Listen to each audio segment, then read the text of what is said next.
were and how they got there.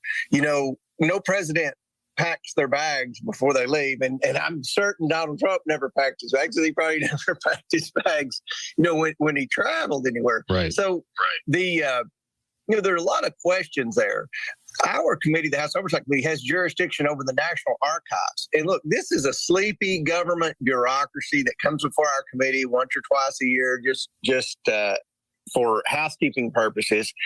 And by all accounts, this bureaucracy, which I've called a group of librarians, are the ones that triggered the raid on the former president of the United States house. So we've, anytime we call the National Archives, which isn't very often, they've replied swiftly. They won't return any type of communication with us. Anytime we've asked for something pertaining to the raid, and remember, we talk to this agency a lot. We're probably the only committee in Congress that has any type of communication with the National Archives. They just say, they keep referencing it back to the Department of Justice. Clearly, there's communication coordination going on between the National Archives and the Department of Justice. We just want to know from the beginning what happened, what triggered this, was a raid necessary? We're concerned about the precedents this sets. It sounds to me like a lot of key committees on Capitol Hill did not have a heads up that there were concerns at the Justice Department about documents at Mar-a-Lago. Should they have given you guys a heads up? I mean, you're the top Republican on the Oversight Committee. What about that? I think they should have. And you're exactly right. We didn't have any prior knowledge. And again, the National Archives comes before our committee regularly. You look at some of the members on my committee, like Jordan, they communicate with Trump several times a week. We got, Byron Donalds, I know, communicates with Trump quite often. Perhaps we could have assisted with that. Certainly to order a raid on the former president of the United States, I mean, that's not good thinking on the part of Merrick Garland. It gives further proof that this agency has been politicized, and it's another reason for conservatives to want significant reform in the FBI. Another concern for Republicans on your committee, President Biden's push for electric vehicles. You maintain that is killing American jobs. The administration endorsed electric vehicle futures already eliminating American jobs, while you argue it is benefiting China. Your thoughts? If you look at what you have to have for electric vehicles, one thing is you have to have batteries, right? Yep. The batteries are created from rare earth minerals and rare earth mining. This isn't very environmentally friendly if the Democrats are really concerned about the environment. But aside from that, China has somehow, with the help of people like Hunter Biden, somehow accumulated the overwhelming majority of components and input that are required to make batteries. You announce a battery facility, and we're getting one in Kentucky passed by where they're constructing it yesterday. For Ford is planning on building a battery factory. But you look at everything needed to make that battery, your raw materials, your input, they all come from Chinese-owned mines and Chinese-owned entities. This further empowers China. If China wanted to cut that off, and we've converted to electric vehicles, then what do we do in the United States? The biggest concern that we have on the committee is that this further empowers China, and there's no plan that shows how America can produce these electric vehicles without being very dependent on communist China. Congressman James Comer of the Commonwealth of Kentucky, thank you so much for your time. Have an awesome week, sir. Thank you for having me on. This is News Talk STL on 101.9, 94.1, and NewstalkSTL.com.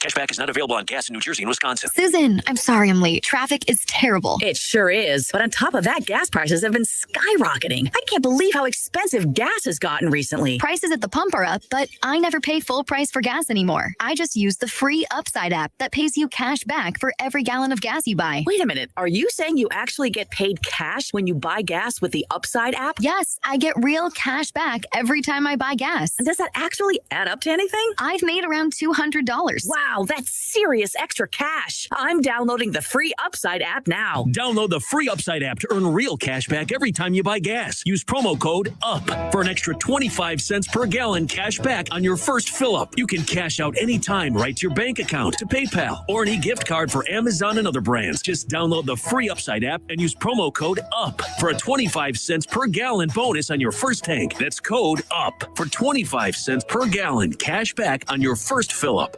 Okay, everyone gather around. I have some exciting. Running her shoe factory, Kendra talks the talk and walks the walk. We're switching to green energy. She needs a biotech consultant to erase her carbon footprint. All operations will net zero emissions. Indeed can help her hire great people fast. I need Indeed. Indeed you do. You can schedule and conduct virtual interviews all from your employer dashboard. Visit Indeed.com/credit and get $75 towards your first sponsored job. Terms and conditions apply.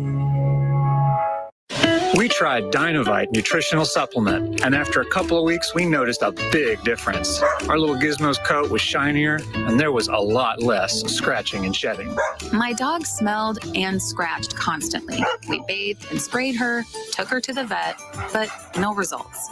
Now, a little Dynovite in her food helps Bella keep her beautiful coat with no scratching or smell. Happier, healthier with every bite. Over 1 million pets helped with Dynovite. Columbo and Katie. Where the heck did August go? This week we cross into September and hit the home stretch to the midterm elections. On Monday, we'll get you up to speed on all the latest news to start your week. Weekdays at 2 on NewstalkSTL.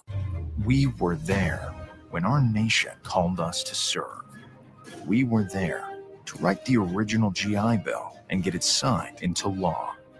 When a community found itself in the middle of a natural disaster. When tragedy struck at a local school, for veterans who suffered from toxic exposure and needed a voice on Capitol Hill, and we're still serving as part of the American Legion. For more than 100 years, veterans have been strengthening our nation through the American Legion, through programs that help our nation's youth become tomorrow's leaders, by keeping the spirit of our forefathers alive and well, and by helping veterans receive the benefits they earned through their service. The American Legion will be there for the next 100 years.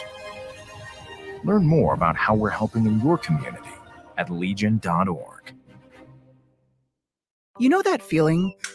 Like every door is closing and you just can't see a way out? Being unemployed, underemployed, or just out of school feels a lot like that. But when you find the right tools, suddenly, everything just clicks. Getting on that path may be easier than you think. A good place to start? Go to findsomethingnew.org. At findsomethingnew.org, you have access to resources that help develop new skills. Skills that will position you for careers in today's growing industries. From healthcare and manufacturing to cybersecurity and alternative energy. Plus, you can take advantage of online courses, certification programs, apprenticeships, and more. So you can take yourself from unemployed and uncertain to empowered and prepared for what's next. Find your path to a new career today. Visit findsomethingnew.org. A message from the Ad Council. When it's important to you, I think they're trying to attack the American people. it's on News Talk STL. The FBI search of Donald Trump's Florida mansion. Show us what you found. You've never done this to a former president. Democratic Party. Their woke, socialist, green dream ideology. Whether or not they'll end up paying a price for it this fall is unclear. President Biden has stepped on every rake in the yard. 1019 and 94.1 News Talk STL. Network. Plus, setup couldn't be easier because everything's ready to go in the app. Just say, Alexa, play news from Fox. In Fox News. It's the latest when you need it, on demand from Fox News and Amazon Alexa.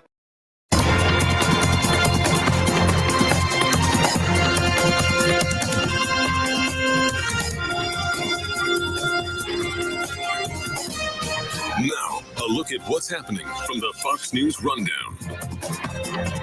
Good morning. It's Monday, August 29th, 2022. I'm Ted Lindner with the Fox News Rundown. 2 people are dead after a shooting on Sunday night at a grocery store in Bend, Oregon. Police say the shooter was also found dead inside the Safeway store. Apparently, the suspect firing shots in the parking lot before going inside the store. A full investigation is underway. NASA test flies its new human-carrying moon rocket today. When then-President Trump in 2017 directed NASA to plan a return of humans to the moon, the engineers took their plans for next-generation rockets and capsules and put them to work. SLS, or the Space Launch System, is the largest rocket that mankind has ever produced. Chandler Sherman is a NASA engineer who works at the agency's Michoud assembly plant near New Orleans. This weeks-long testing mission with no crew will set the stage for a crewed journey in just 3 years. In Broward County, Florida, Eben Brown, Fox News. Well, President Biden's plan to forgive student loan debt has some senators disagreeing over its long-term effects. Missouri GOP Senator Roy Blunt called the plan to forgive up to $20,000 in student loans unfair to many Americans. Who didn't go to college because they didn't think they could afford it, unfair to people who had paid their loans back. Vermont Independent Senator Bernie Sanders disputes that, saying he's heard from people in this uncertain economy. Working in some cases 2 jobs, outrageous hours, partly in order to pay for the student debts that they have accumulated. Both men on ABC's This Week. President Biden said last week that his action will help the economy and make good on a key campaign pledge. Gernal Scott, Fox News. Gas prices continue to come down across the country following reaching their record highs at the beginning of the summer. Prices fell another 13 cents over the last 2 weeks to a new national average of $3.97 a gallon. Oil industry analyst Trilby Lumberg says weak demand from consumers is helping fuel the drop. Retailers and refiners have been cutting price aggressively to seek sales. But Lumberg says regardless of the laws of supply and demand, one factor will weigh most heavily in where prices head from here. Crude oil prices will play a more important role. If they bounce back up, that'll be the end of it instantly. The average price per gallon remains 75 cents higher than a year ago. Kevin Uretsky, Fox News. And the MTV Video Music Awards were held at the Prudential Center in Newark, New Jersey on Sunday night. The Queen of Rap, Nicki Minaj, emceeing the show along with legendary rapper LL Cool J.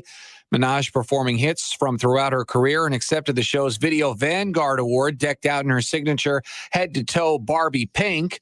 Harry Styles won Album of the Year for Harry's House. Taylor Swift accepted the award for Best Long-Form Video for her All Too Well, the short film. And there was a surprise appearance made during the show by Johnny Depp nearly 3 months after the verdict in his defamation trial. The actor floated from the ceiling wearing an iconic astronaut outfit. I'm Ted Lindner on the Fox News Rundown. This is the Fox News Rundown.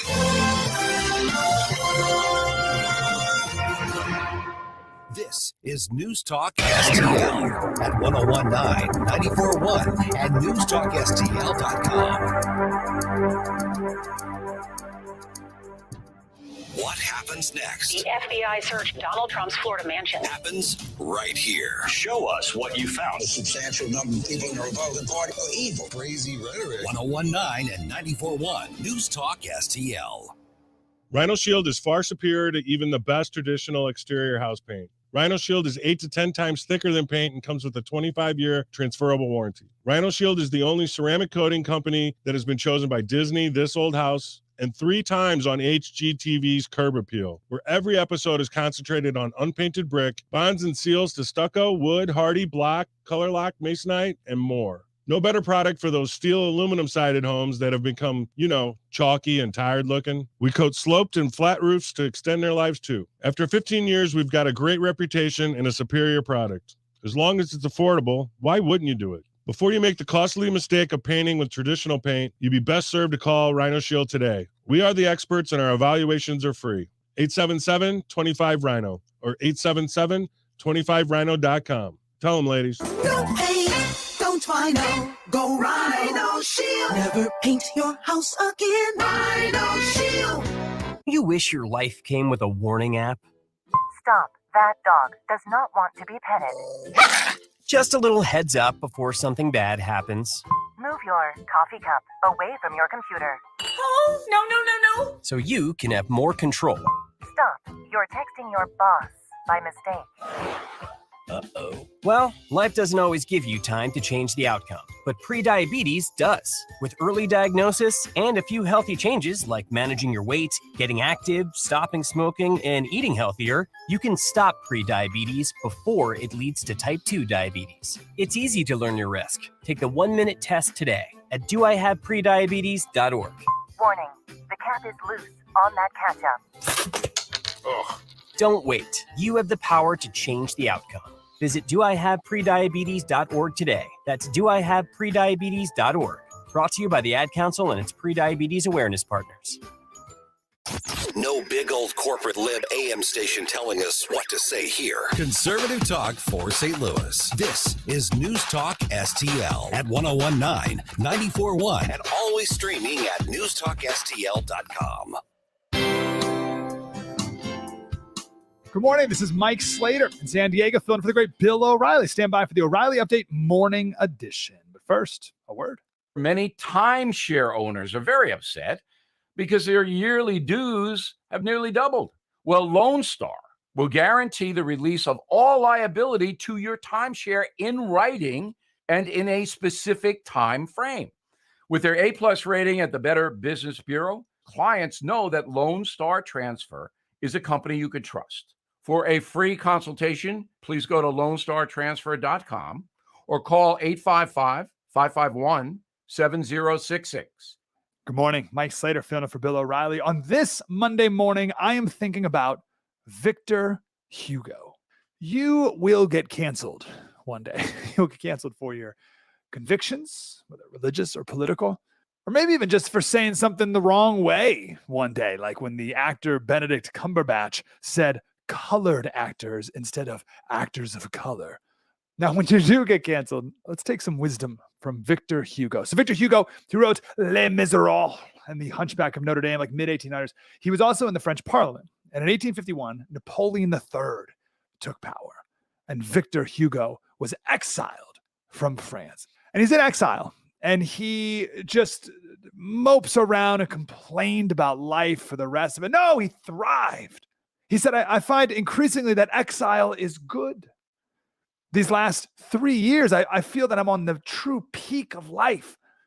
I can distinguish the real lineaments of all that people call facts, history, events, successes, catastrophes, the huge machinery of providence. He means you can just see things more clearly, more broadly, long-term, how everything comes together. He said, at least for this reason alone, I should thank Mr. Bonaparte, who exiled me, and God, who chose me. Maybe I shall die in this exile, but I shall die a better man. All is well. Remember that. They can't cancel your soul. The tough times are coming. Let's do what we need to do to make sure that we also can say all is well. More coming up. AMAC is the leading conservative advocacy and benefits organization. AMAC gives you access to exclusive benefits, insightful news, and a magazine full of uncensored content. They are pushing back against efforts to defund the police, weaken the borders, and corrupt our youth. But they need your help.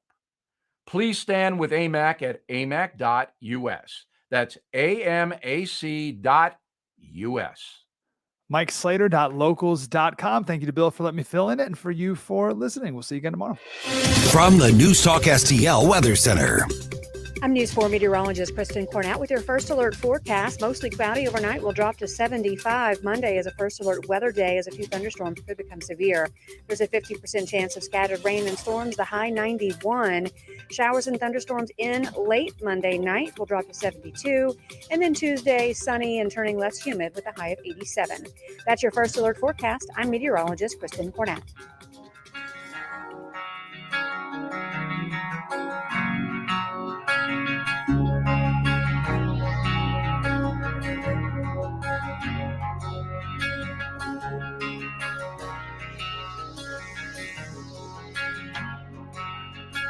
News, analysis, opinion. Follow us on Rumble at News Talk STL.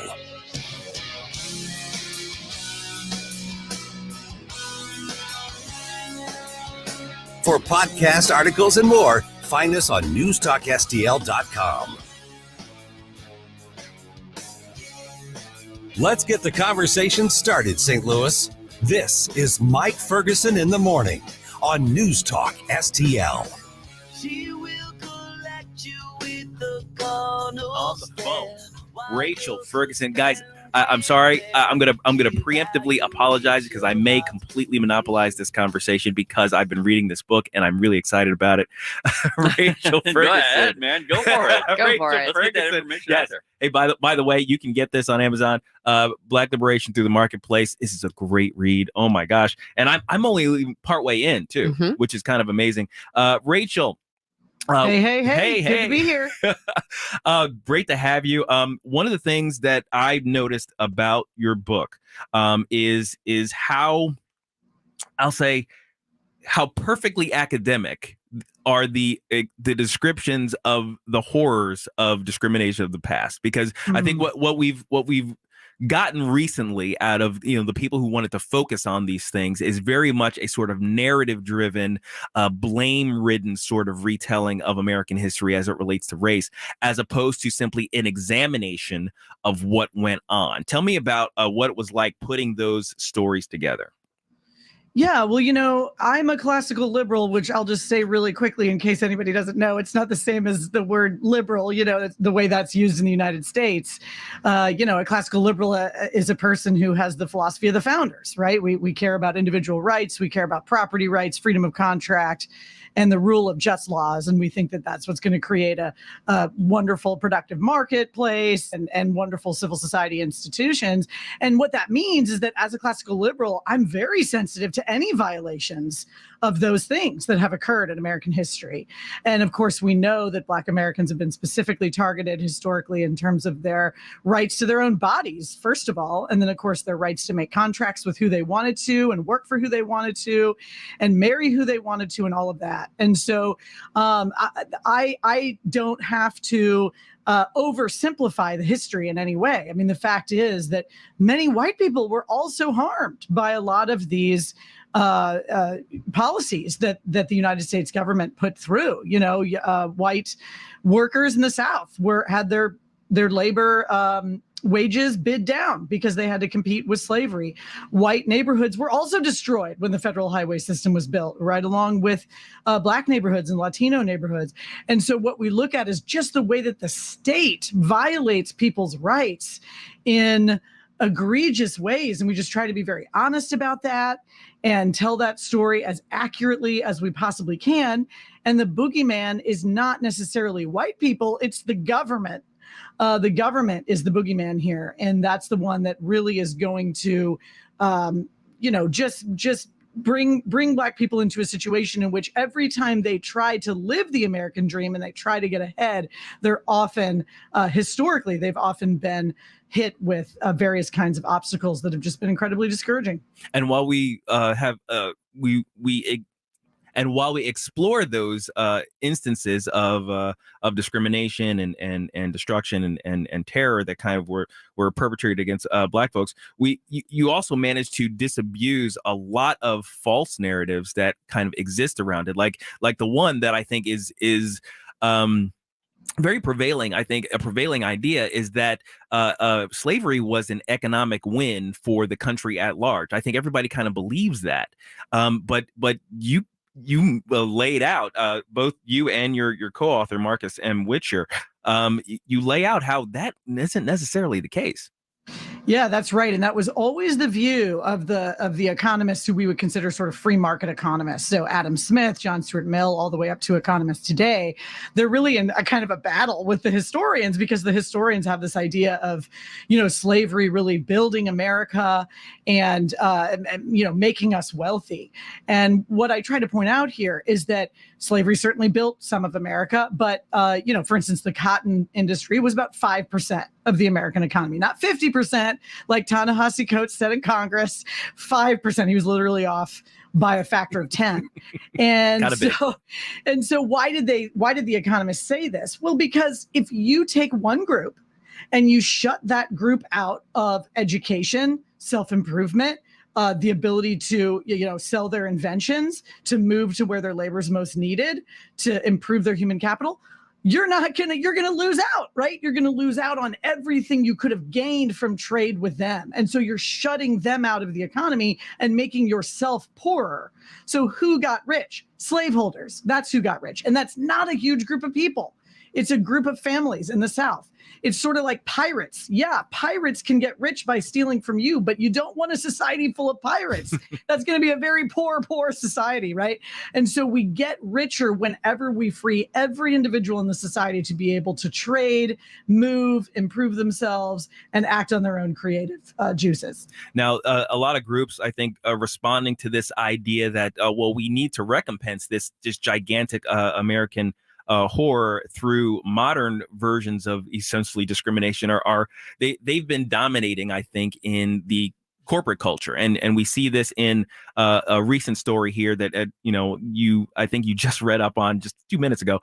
American Express is being sued. They've got a class action lawsuits against them about people who were being discriminated against who are white.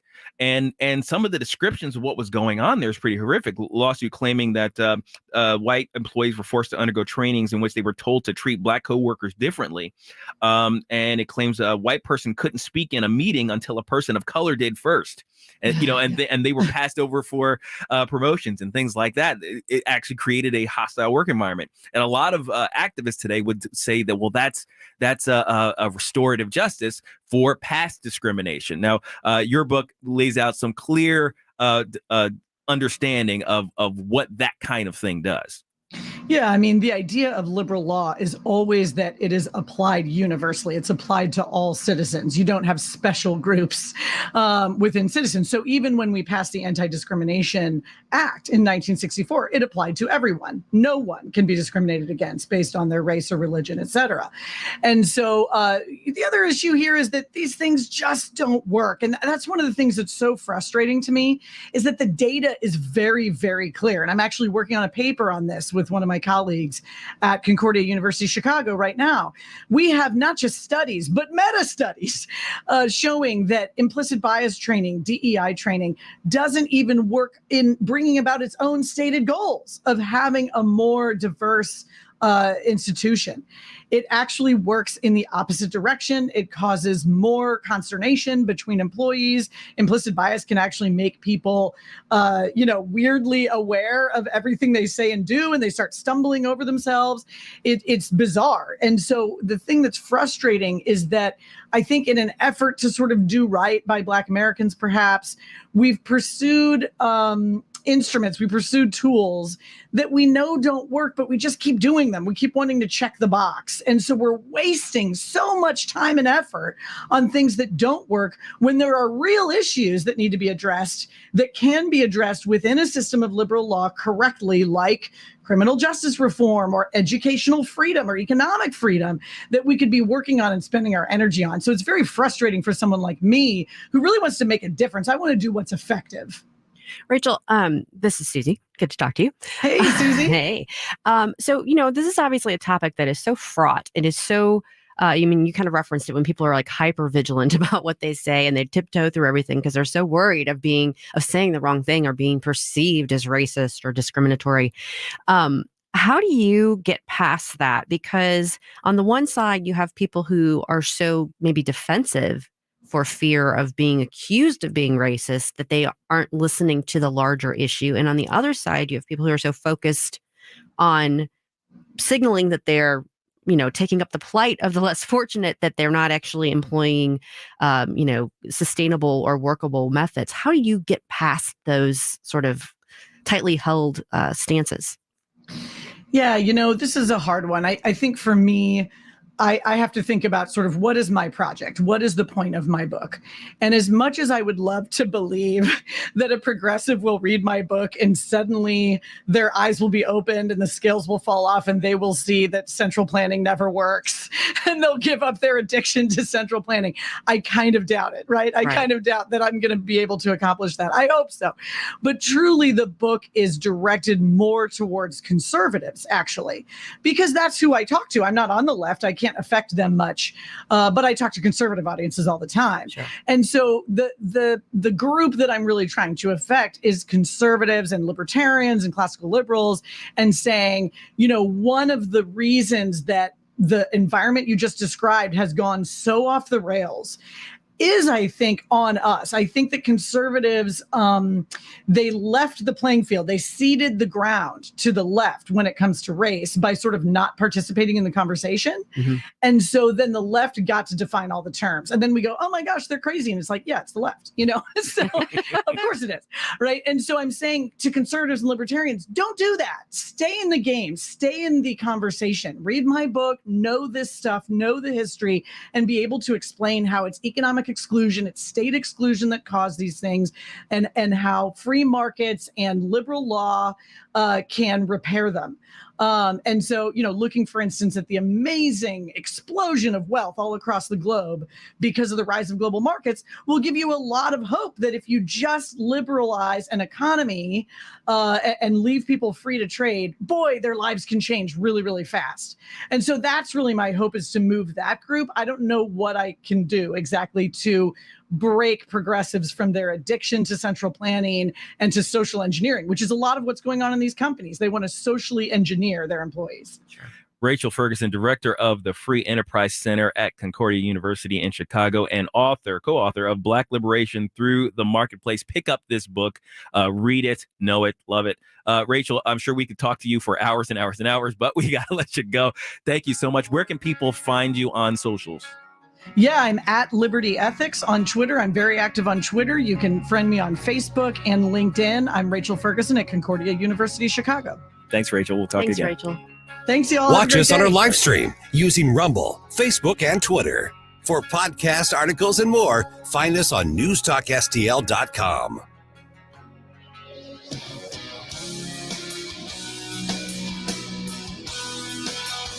Let's get the day started right. This is Mike Ferguson in the morning on News Talk STL. Now the O'Reilly Update brings you something you might not know. Bill O'Reilly, weeknights at 6:45. Brought to you by Gloria Lou Realty. Visit GLInternationalRealty.com. No spin, just facts, and always looking out for you. On News Talk STL. Since 2007, the state of Missouri and local governments have handed out almost $5 billion in tax subsidies or abatements to private developers. That money could have gone to basic services like schools and public safety. And studies show these subsidies don't produce the promised jobs and growth. If developers want to build a sports stadium or shopping mall, why should they be given our tax dollars to do it? It's time to reform economic development subsidies. The Show Me message has been brought to you by Show Me Institute and Show Me Opportunity. I'm Dr. TJ, owner of the Institute of Natural Health, co-owner of Optimal Nutraceuticals, and the host of Wellness 101. Wellness 101 is designed to cut through the nonsense and provide you common sense, science-based information regarding health and wellness. On the show, we discuss topics like thyroid health, gut health, hormone optimization, and many others. Our show airs Saturdays at 10 a.m. and 2 p.m. and Sundays at 11 a.m. and 3 p.m. right here on News Talk STL. For more information, visit us at inhstl.com. That's inhstl.com. Packages start at $29.99 a month with sign agreement. Restrictions apply. Speak to a representative for complete offer details. See Vivint.com for license details. Terms and conditions apply. Homeowners, if you're looking for the best in home security and smart home technology at a price you can actually afford, we have great news. Now you can get Vivint's award-winning home security systems starting at about $1 a day. U.S. News and World Report has recognized Vivint as the best professionally installed home security system of 2022. And right now, you can get Vivint's home security technology for about $1 a day. Plus, get free professional installation from a licensed technician. Protect your home and loved ones for as low as $1 a day. Call right now for your free home security consultation. 800-561-3405. 800-561-3405. 800-561-3405. That's 800-561-3405. The candidates. We're going to win this campaign. The issues. Gas prices, Biden inflation. The election news, analysis, and opinion you won't get anywhere else. Decision 2022 happens. There's a backlash coming on News Talk STL.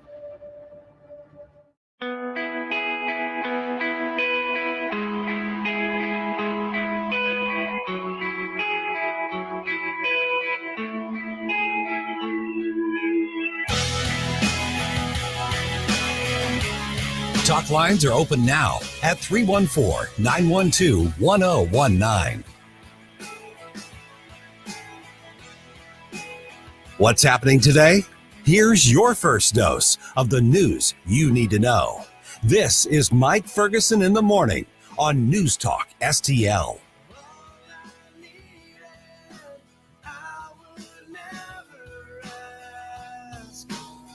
Good morning, St. Louis. This is Gabe Pfeiffer sitting in for Mike Ferguson, the Mike Ferguson in the Morning Show. I've got Susie Moore from Red State. I've got Ken Williams.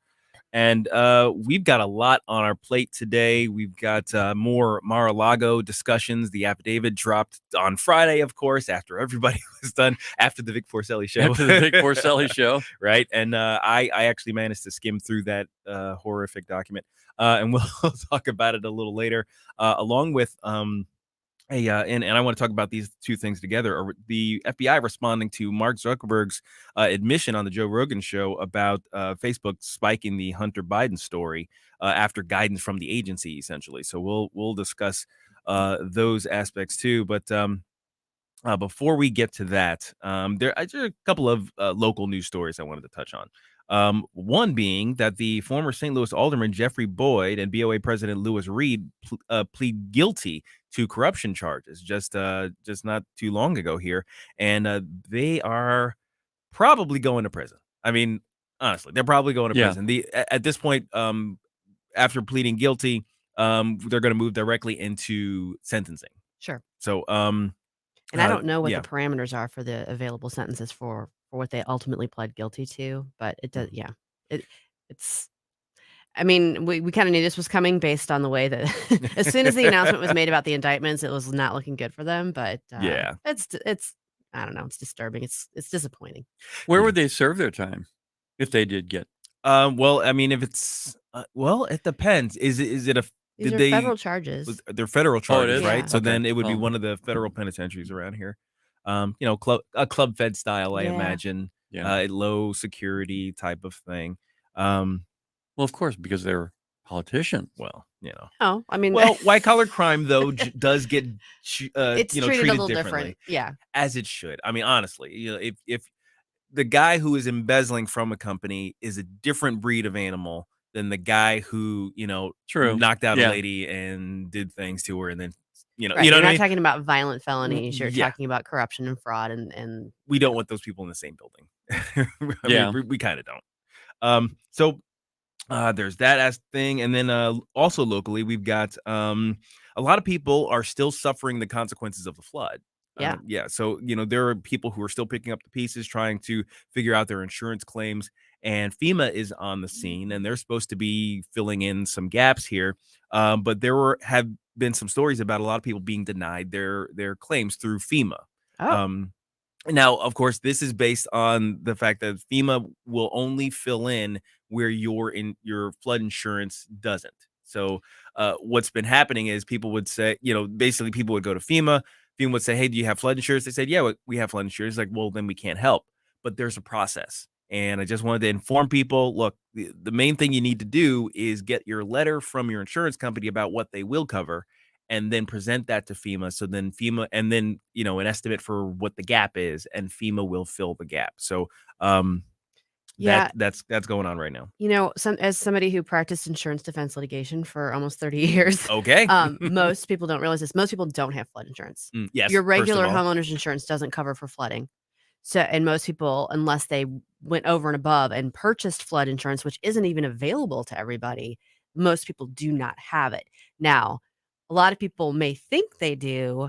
And so when they answer that question, they may be answering incorrectly. But if you make a claim to your insurer and you don't have the coverage, they will send you a letter of denial. They will deny your claim, and they have to put it in writing what the basis is for the denial. And that's probably what people need to show to FEMA. Yeah. And there are a lot of cases going around. I read one story in particular in Rock Hill where a guy had just bought the property, not even days before. Mm-hmm. And then this rain happened. And what it was a really big retaining wall that the city of Rockwood, Mm-hmm. or Rock Hill, Rock Hill. and they couldn't tell who owned it. Actually, are the homeowners, did they own it? So they went round and round, and they still haven't determined I think in that case. So it's like a hot potato. No, it's yours. Right. No, it's yours. No, that's Now, because it's going to cost $100,000 or more Right. to have that thing fixed. Yeah. Yeah. It's like along a creek bed. Right. And the thing is, there's a potential there, obviously, for claim against the city or whoever the proper owner of that retaining wall is, because it was the damage of the wall that actually caused the damage that he's talking about, not just the floodwaters themselves. Well, his property's fallen away. I mean, Yeah. he's worried he's going to lose his home. Well, sure. Yeah. And that's understandable. But I'm sure it's a process. Unfortunately, it's not something that can be resolved right away, particularly if there are questions about who owns what portion of what was involved there. Wow.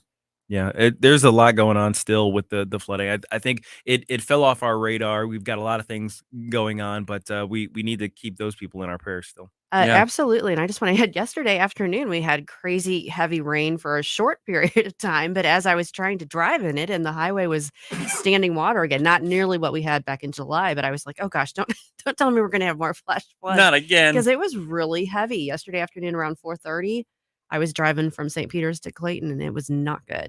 Yeah, in Afton, it was the same way, but for a short time, like you said. Yeah. Yeah, there seems to be flash flooding a lot of places too, all over the country. We keep hearing them out west as well, where at first there were droughts, and then the rain came, hot and heavy all of a sudden, and started washing everything out. Yeah, there have been a series of flash flood incidents as opposed to river rising incidents, which is what we're used to in summer floods. Yeah, this was all flash floods, and it's happened all around. Now I know Jackson, Mississippi, is about to get overrun because the Pearl River is about to, I guess, break through. Yes. And I was watching the reports on that last night. That does not look good. And we've been hearing a lot of stories about like out of Kentucky, and we just drove through there when it was happening, and it was. I remember the rain; it was pretty intense. Yep. And in stories on completely other side of the world, NASA's going back to the moon. Yay! There we go. So, all right, stick around. We got the top of the hour new information break, and on the other side, we're going to talk all things Mar-a-Lago, government, all kinds of great stuff. So keep it locked. 1019 94.1 News Talk STL.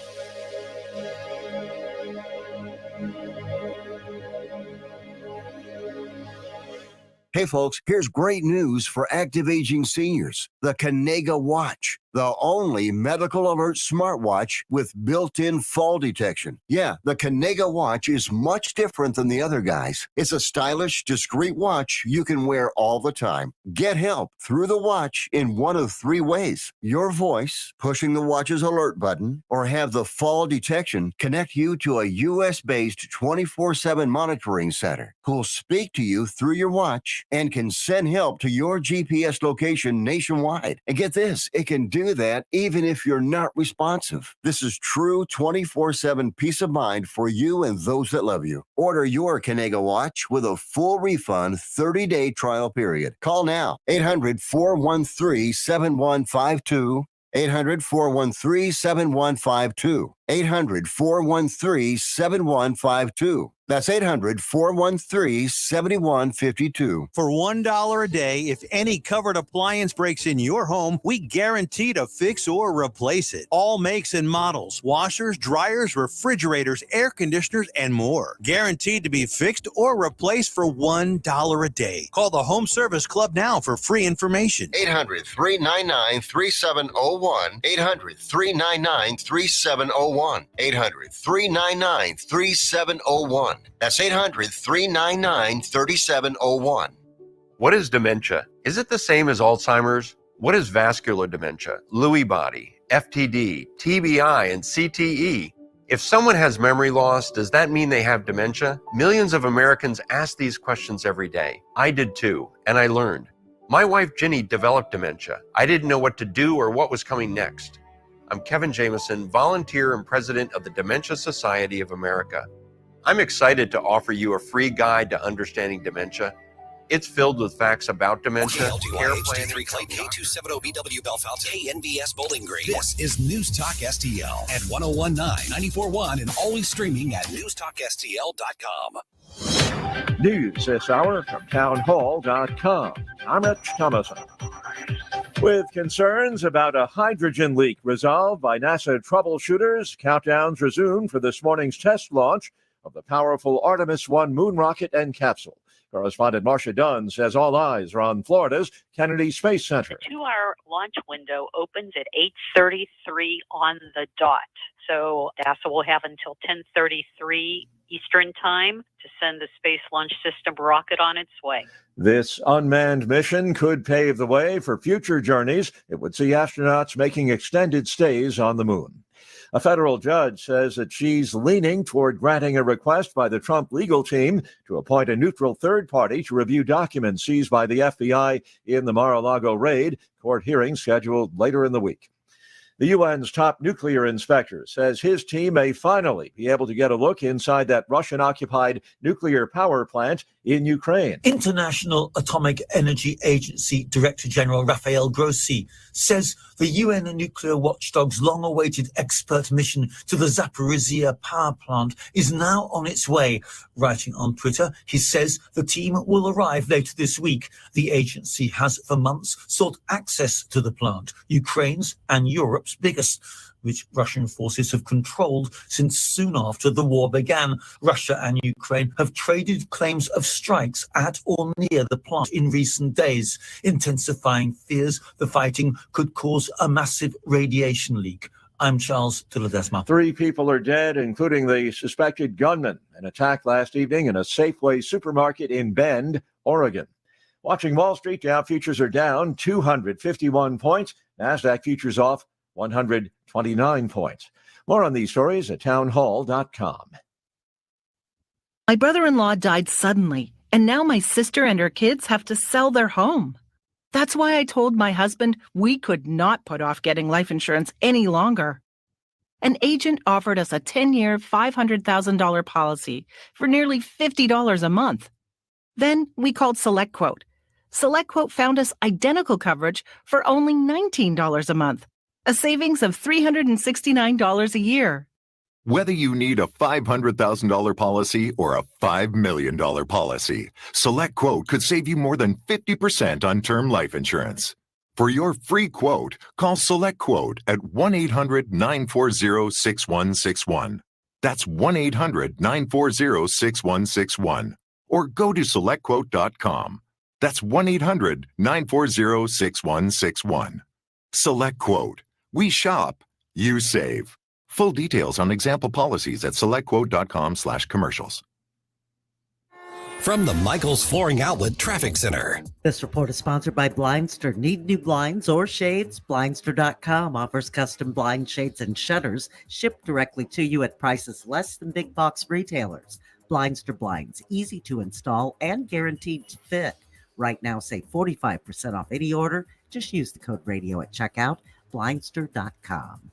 Traffic stacks up on westbound 255, Route 3 Columbia to the JB Bridge. Volume southbound 270-64 to Doherty Ferry. Accident southbound 270 at 55. Northbound 270 between Dorset and 70. Accident blocking the right lane. Accident east and westbound 70 at Bermuda.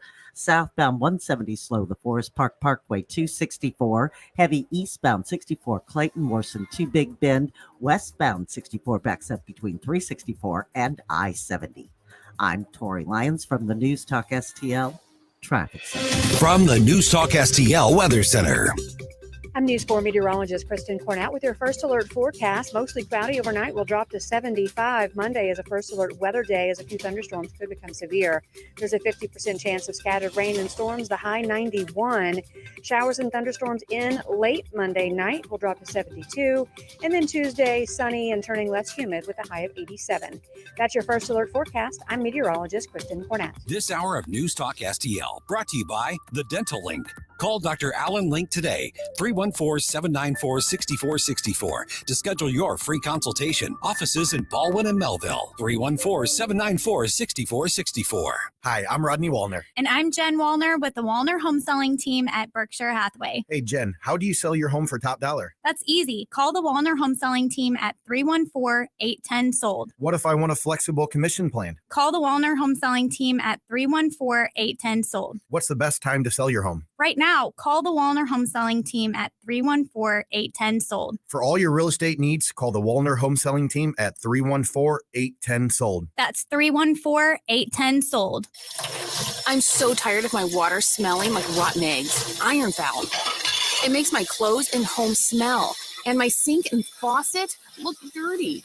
I'm calling Jones Air and Water Treatment for their solution to this pollution. Jones Air and Water Treatment has a solution to your pollution. Call now for your free water analysis at 636-899-1040 and live with clean, great-tasting water. That's 636-899-1040 or joneswater.com on the web. Call us now.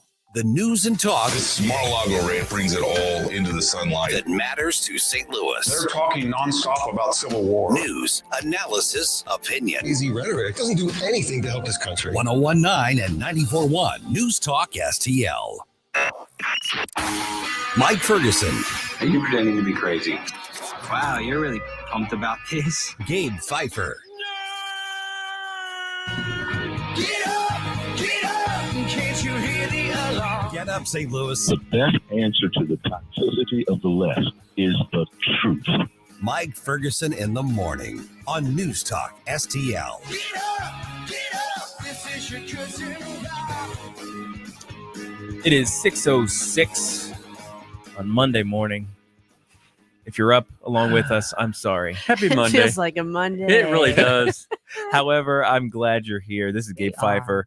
I'm in for Mike Ferguson. Mike Ferguson is still recovering, but he will be back tomorrow. That's right. Leading the ship as usual. But in the meantime, you got me, you got Susie Moore from Red State, you got Ken Williams as per usual, and we're going to be talking all things Mar-a-Lago affidavit in just a second. And later on, though, I wanted to talk about kind of upcoming election stuff too. And we've got one of our own, a former senator, Claire McCaskill, kind of weighs in on the student loan plan that the Biden administration has put forth, and whether and how she thinks that may affect elections coming up, along with some other choice individuals and their commentary on what's going on with that particular program. But right now, we're talking Mar-a-Lago. Okay, so I had the pleasure of reading through the affidavit. If you're watching on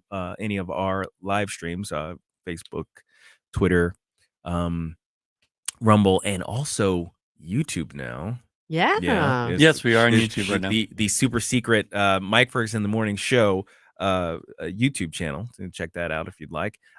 If you were watching, you saw Susie held up the document itself. We have all 39 pages or so. It's 38. I did see a 39th page that Trump put out himself. Oh, okay.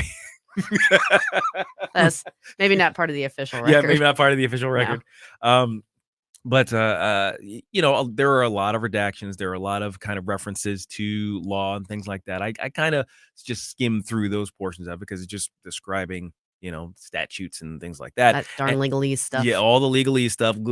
But I tried to get through the reasoning portions. Essentially, it's like here's what we know, and here's what made us think this, and those type of things.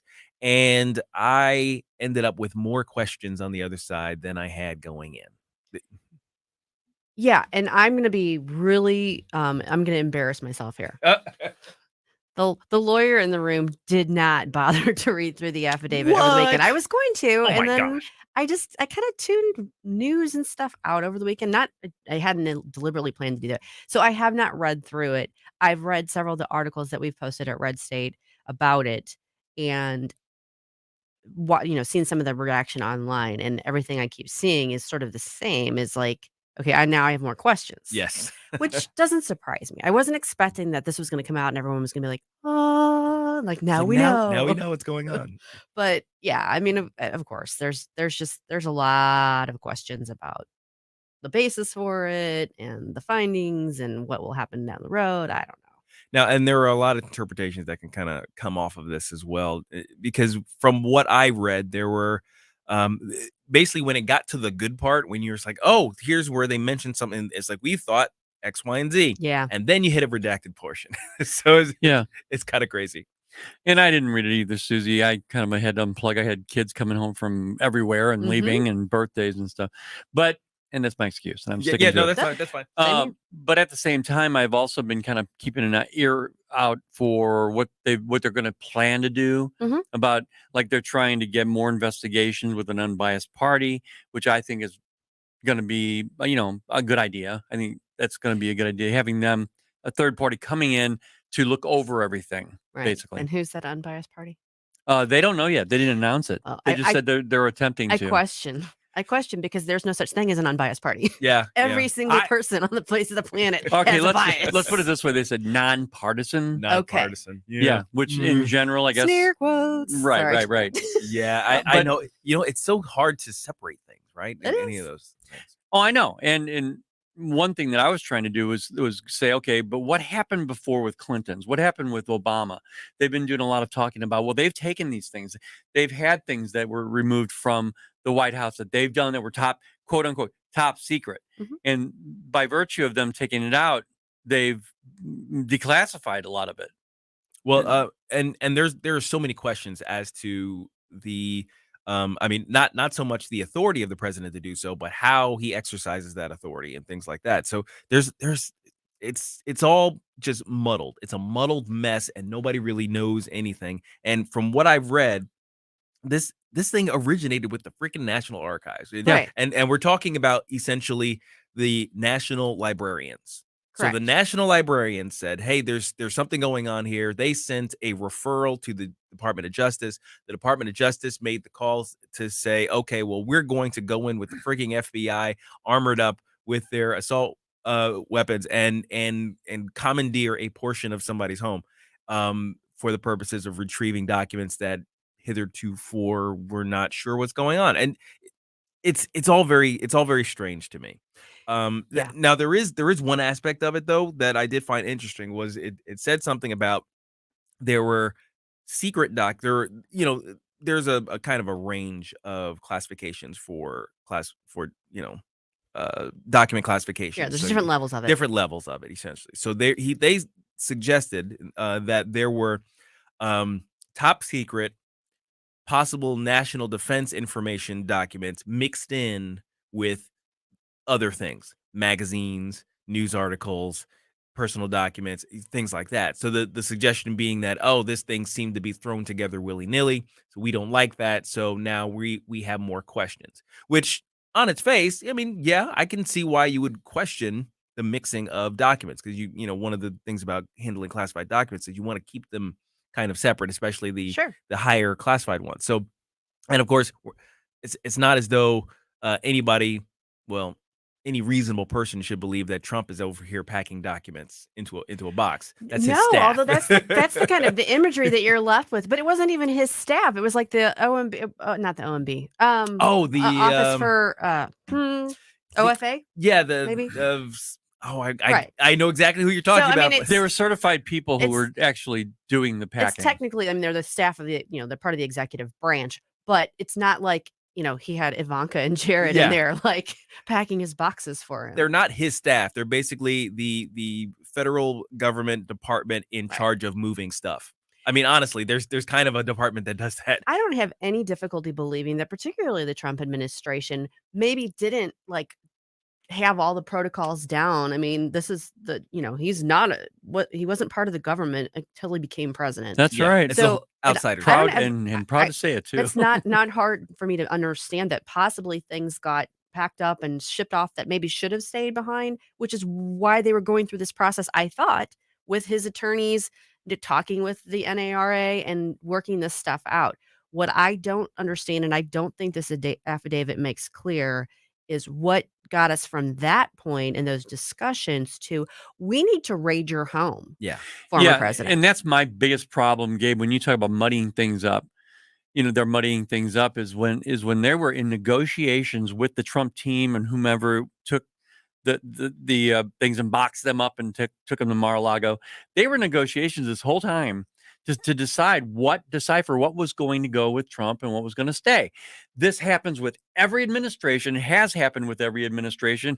Obama, I remember the 3 million documents apparently that he had an issue with. There was a big, protracted examination of those. So it's happened normally. It was a normal thing. In the middle of that, you have the Department of Justice weaponizing the FBI to go in and do what they did out of nowhere, just by something happened. Something happened. I mean, again, we're all dealing with speculation and rumors. There's hints that somebody close to Trump, maybe somebody there at Mar-a-Lago, like maybe perhaps a Secret Service agent or the mole that was rumored. Yes. Somebody gave the authorities reason to believe that these things were going to be destroyed, or there was like an imminent sort of danger to that. That's hinted at. Oh, okay, but I'm still puzzled by that. I mean, like listen.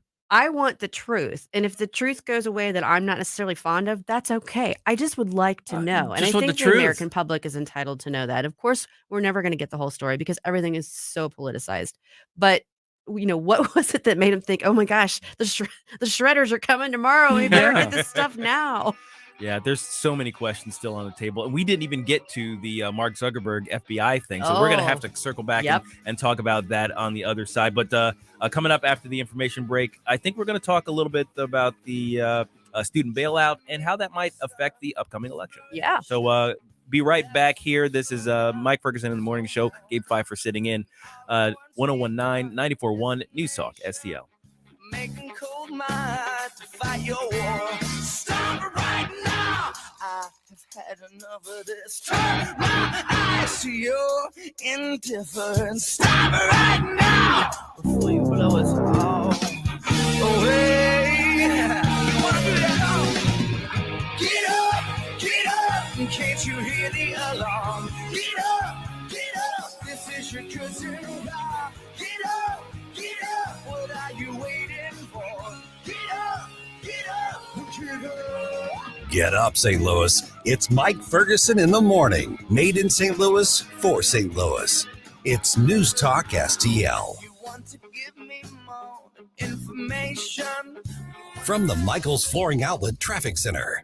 This report is sponsored by Samsung Galaxy Z Flip 4. 55 northbound before Route Z, construction work has the right lane closed. Traffic is stop and go from McNutt. 270 northbound, traffic's running about 20 minutes from 55 to McDonald. Westbound from 5570 in Illinois to McDonald, it's about a 23-minute commute. 44 from downtown to 270, it's about 12 minutes. And then from 270 to Union, an additional 25 minutes.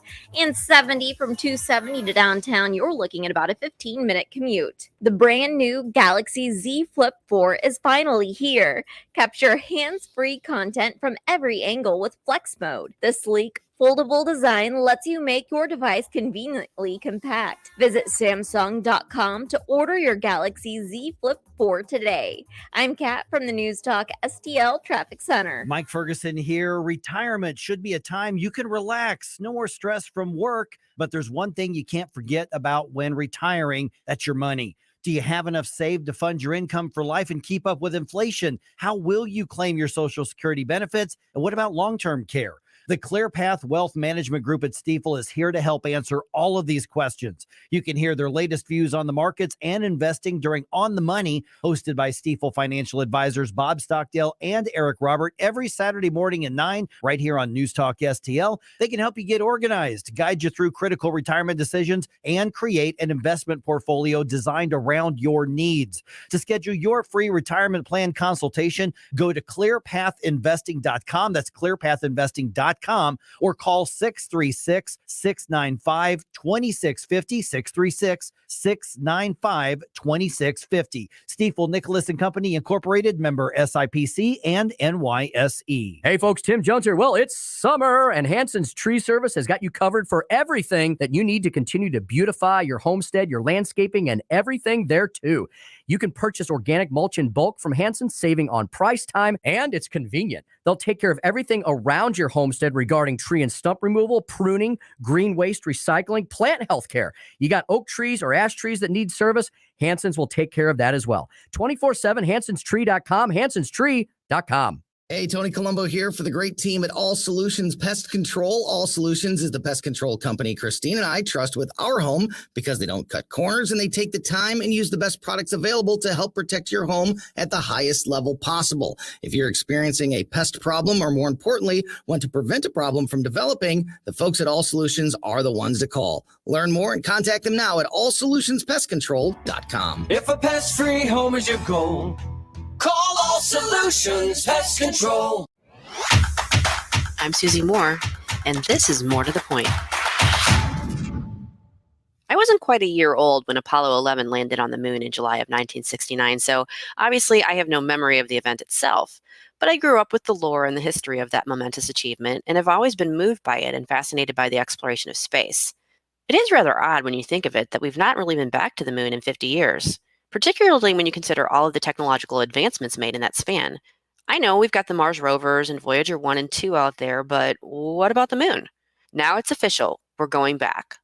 The Artemis generation is upon us, and Artemis 1 will set off for an uncrewed mission around the moon this coming Monday, laying the groundwork, or space work, for future missions, getting astronauts back to the moon with an eye toward eventual human exploration of Mars. For some, this may not seem like a big deal, or maybe they'll question the expense. For me, it's inspirational and aspirational. It reminds us that we are capable of big things, great things, when we put our minds to it. I don't know what space exploration will look like 50 years from now, and it's highly unlikely I'll be around to see it. But I, for one, am excited for this next giant leap. Susie Moore is Deputy Managing Editor for RedState.com. For more to the point and everything Susie Moore, log on to RedState.com. Follow Susie on Twitter at SmoozyQ and keep listening to 1019 and 94.1 News Talk STL. Talk radio made in St. Louis for St. Louis. This is News Talk STL. Our responsibility. News, analysis, and opinion. To provide updated guidance. At 1019, 94.1, and NewstalkSTL.com. This hour of Mike Ferguson in the Morning is brought to you by Stifel. Request a portfolio review from your Stifel financial advisor at Stifel.com. That's STIFEL.com.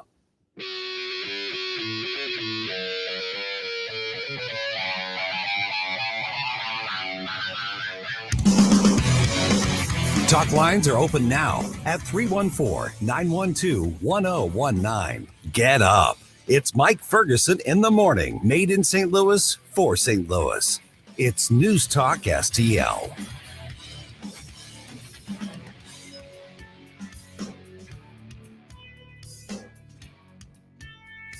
You will respect my authority. Yes, the authority of the president is absolute, apparently, because he can just decide to spend $1 trillion. Yeah. Just now buying votes, of course. That authority is only absolute if the president is a Democrat. Right, that's correct. Of Just course. so you know. What was I thinking? That little caveat there. Yeah. Hey, this is Gabe Pfeiffer sitting in for Mike Ferguson and Mike Ferguson in the Morning Show. That lovely voice that you heard was Susie Moore making awesome comments. And right after that was Ken Williams also jumping on the pile because the Biden administration is doing some crazy, nutty things again. And everybody has a problem with it. And this is an interesting response that one of the first responses that I've seen from the public that seems to be a little bit more, I don't know, intelligent. Oh, yeah. Do you agree with me in that more regard? like critical thought put into it? Yes. Intellectually honest. What do you think? Well, I think one reason for that is I was looking at some data, and I think it's 30% of the country has gone to college. Yeah. Yeah. Mm-hmm. So the majority of people have not. In other words, 70% have not. And so when you say that, 70% of the public is probably, if the ones who know about it, right, are saying, no, I'm not paying for that. I couldn't go because I couldn't afford it. Exactly. I mean, one of the things that I noticed too was the liberal media at first was very, very enthusiastic about this, right? So they started with oh my gosh, it's about time, and this is a great strides for this and that and the other thing, and then it very, very quickly turned to a more critical thinking sort of message, like, well, is this really the right thing to do? Which one is it? Number one. Oh, number one. President, is this unfair to people who paid their student loans or chose not to take out loans? Is it fair to people who, in fact, do not own multi-billion-dollar businesses if she wants these guys to get them all a tax break? Is that fair? What do you think? What about people who paid their loans? Okay, he was walking out when he said that. Wow. And the reason why I wanted to put that on there, Gabe, is I don't understand what he meant at all. Well, it's the non sequitur defense. Yeah. Right. Well, right. I mean, it's very much the standard rhetoric from the left when you're talking about tax reform or any sort of tax breaks that are given is, these are benefiting the rich, these are benefiting the wealthy. That's unfair to people who are lower income. it's a very poor analogy. It doesn't. You're not comparing apples to apples, and it's exactly what you said, Gabe. It's a non sequitur. Yeah, I mean, it's one of those things. It's saying, well, we want to benefit these poor, nice people, and you're just shilling for the mean, rich people. Correct. That's basically the argument that's being made there, even though it has nothing to do with But the when reasoning you behind when you it. apply critical thought and analysis to the proposed student loan bailout, that's exactly what you're doing. That's exactly what you're doing, actually. You're When you- benefiting a lot of people who have degrees and have gone on to have successful careers and therefore have means on the backs of people that are working. paying Absolutely. taxes. And what they don't understand is corporations, they benefit regardless. They're going to pass this on to the customer. Anything you do to a corporation, they're not going to hold it and say, well, I guess we just better cut our own costs and then leave the cost the same for the consumer. They don't do that. You bring up a really good point, because I think a lot of people think of corporations as some sort of entity that actually does things, as opposed to a pass-through entity that facilitates things. Right. That's really what corporations are. So a corporation is just facilitating your connection to a supplier on the other side, and and in the middle, they might collect taxes, and they collect basically a fee for having done the work of connecting you to. Right. So what happens when you change any of the conditions in which they operate, which is what the government does, they order the economic conditions. What happens is people are going to pay the price for whatever you think you're doing to the corporation. So if you increase the cost of hiring people, Mhm.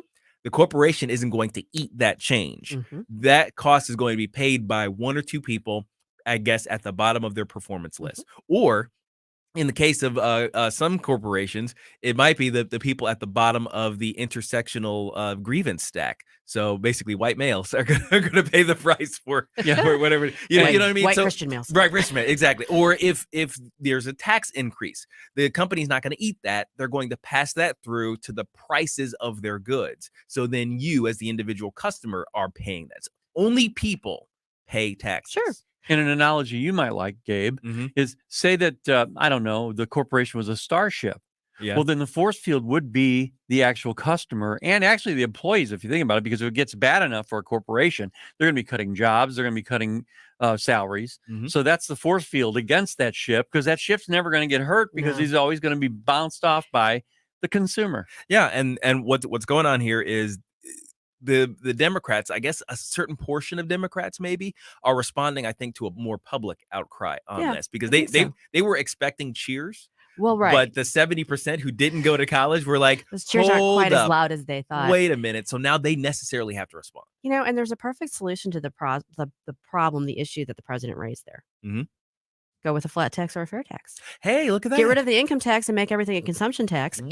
and or just make it a flat tax so you don't have to worry about loopholes and rich, mean people taking advantage of them. Now, and then you don't Susie. even need the IRS. Oh, oops. Susie, don't go trying to make sense. You mean you over won't here. need 87,000 other You won't even need new the ones people? that are there now. Exactly. Now they'll need other employment. So I Yes, don't want either. I don't want anybody to be out of a job. Well, I'm no, just but saying. they can do other types of data things. And of course, the thing is, when people kind of go away from government work, they actually do something productive. Oh my goodness.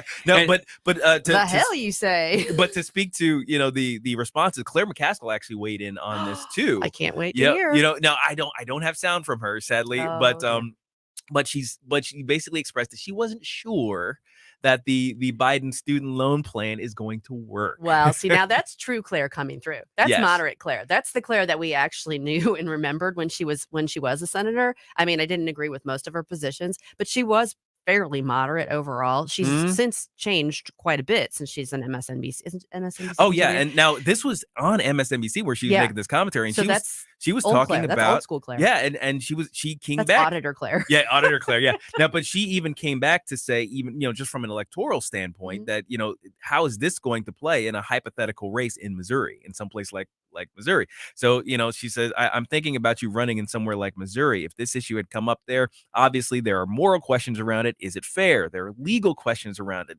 Does the president even have the power to do this? So there's a lot going on here. Actually, I'm sorry, I misquoted. That was the interviewer.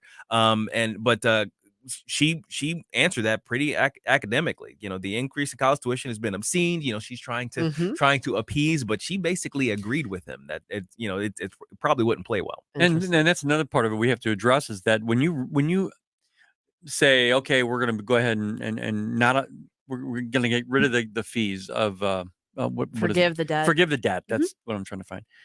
Then you have the colleges saying, okay, you forgave that debt. Well, then we're going to raise our prices. Oh yeah, and it does increase tuition, and so it's a never-ending thing. I mean, the more they do it in government, the more the schools are going to do it. Oh yeah, you're going to realize that hey, there are economic consequences to the government's decisions here. Now, of course, talking about how this plays into the electoral condition here, the idea was this may mobilize a lot of young voters, right? But I think they're actually relying more on the abortion question mobilizing young voters. I'm not sure that that's going to play out the same way either. No, but I think you're more likely to strike people's passions over the abortion issue than over student loan debt forgiveness. Oh, sure. I mean, it's definitely going to be a more passionate response. But does that amount to votes? I mean, it may amount to some activism. We'll find out. We'll find out. Can't wait. Yeah, and there's more to come here on the show. We're going to talk a little bit. We got a little bit of hodgepodge of news coming up right after the All break kinds here. of stuff. We'll just throw them out real quick and talk about it. Hey, stick around. 1019 94.1 News Talk STL. Welcome home. Happy Monday. Happy Monday. The only thing that says I'll never be like you.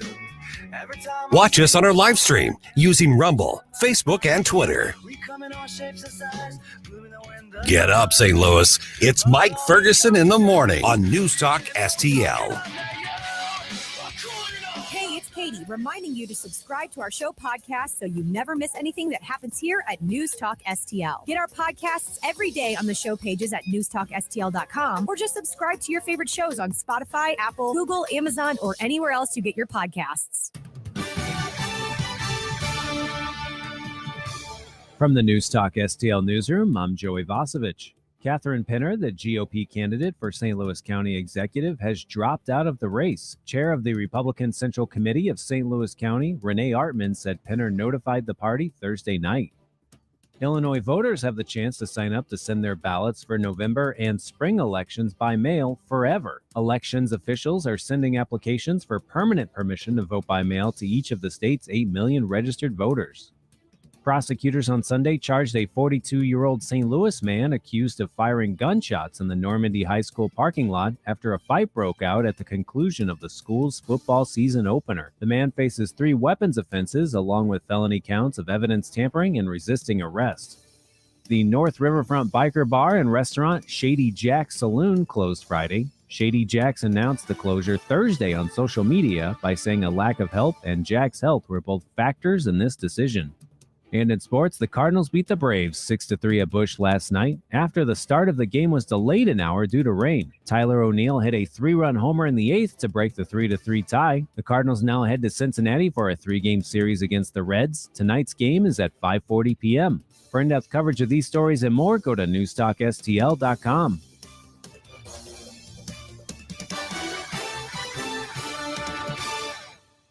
From the Michaels Flooring Outlet Traffic Center.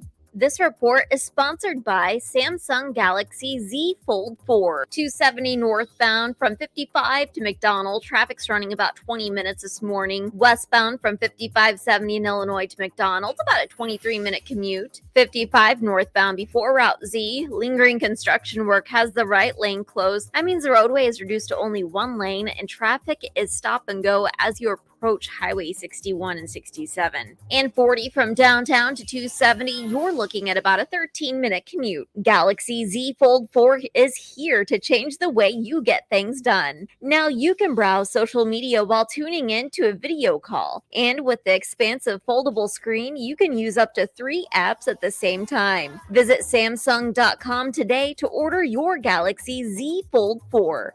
I'm Kat from the News Talk STL Traffic Center. From the News Talk STL Weather Center. Very muggy start to the day. Temperatures in the 70s this morning and a few isolated showers south and east of St. Louis, but mainly dry, just very muggy.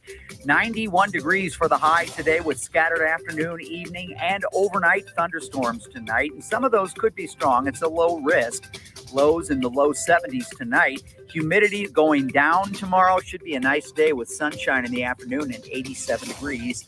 I'm First Alert meteorologist Kent Earhart. Colombo here for Agers Heating and Air Conditioning. Putting an Agers system in our new home was our number one priority because Agers' number one priority is doing right by the customer. St. Louis weather is unpredictable, but no matter what's happening outside, having a new HVAC system from Agers will ensure your family is safe and comfortable inside. Whether you need repairs or replacement, Agers has you covered with the clarity and attention to detail your home deserves. Contact Agers now at 636-242-6515 or through their website, callagers.com. I'll second guest dinners with friends because they can be interrupted by diarrhea, gas, bloating, stomach pain, or oily stools. It turns out I have EPI, or exocrine pancreatic insufficiency, which means I'm missing the enzymes needed to digest food. My doctor prescribed Creon, pancrelipase, an oral prescription medication that replaces pancreatic digestive enzymes. Creon treats EPI due to cystic fibrosis, chronic pancreatitis, pancreatectomy, or other conditions. Creon may increase your chance of fibrosing colonopathy, a rare bowel disorder. Tell your doctor if you have a history of intestinal blockage or scarring or thickening of your bowel wall, if you're allergic to pork, or if you have gout, kidney problems, or worsening of painful swollen joints. Call your doctor if you have any unusual or severe gastrointestinal symptoms or allergic reactions. Take Creon as directed by your doctor and always with food. Do not chew capsules as this may cause mouth irritation. Other side effects may include blood sugar changes, gas, dizziness, sore throat, and cough. These are not all the side effects of Creon. Creon is the #1 prescribed EPI treatment. Ask your doctor about Creon for EPI and visit creoninfo.com or call 800-633-9110 to learn more. That's CREON info.com. Stay top of mind with your customers, stand out from the competition, and drive productivity with a podcast for your business from Epic STL Podcasts. Log on to NewstalkSTL.com and click on the Epic STL Podcast button to learn more. Tim Jones and Chris Arps in the afternoon. Monday, Paul Kurtman joins Chris and Katie. They'll have Jim Talon at 4:25. Susie Moore of Red State in at 5:25. Tim Jones and Chris Arps. Weekdays at 3:30 on News Talk STL.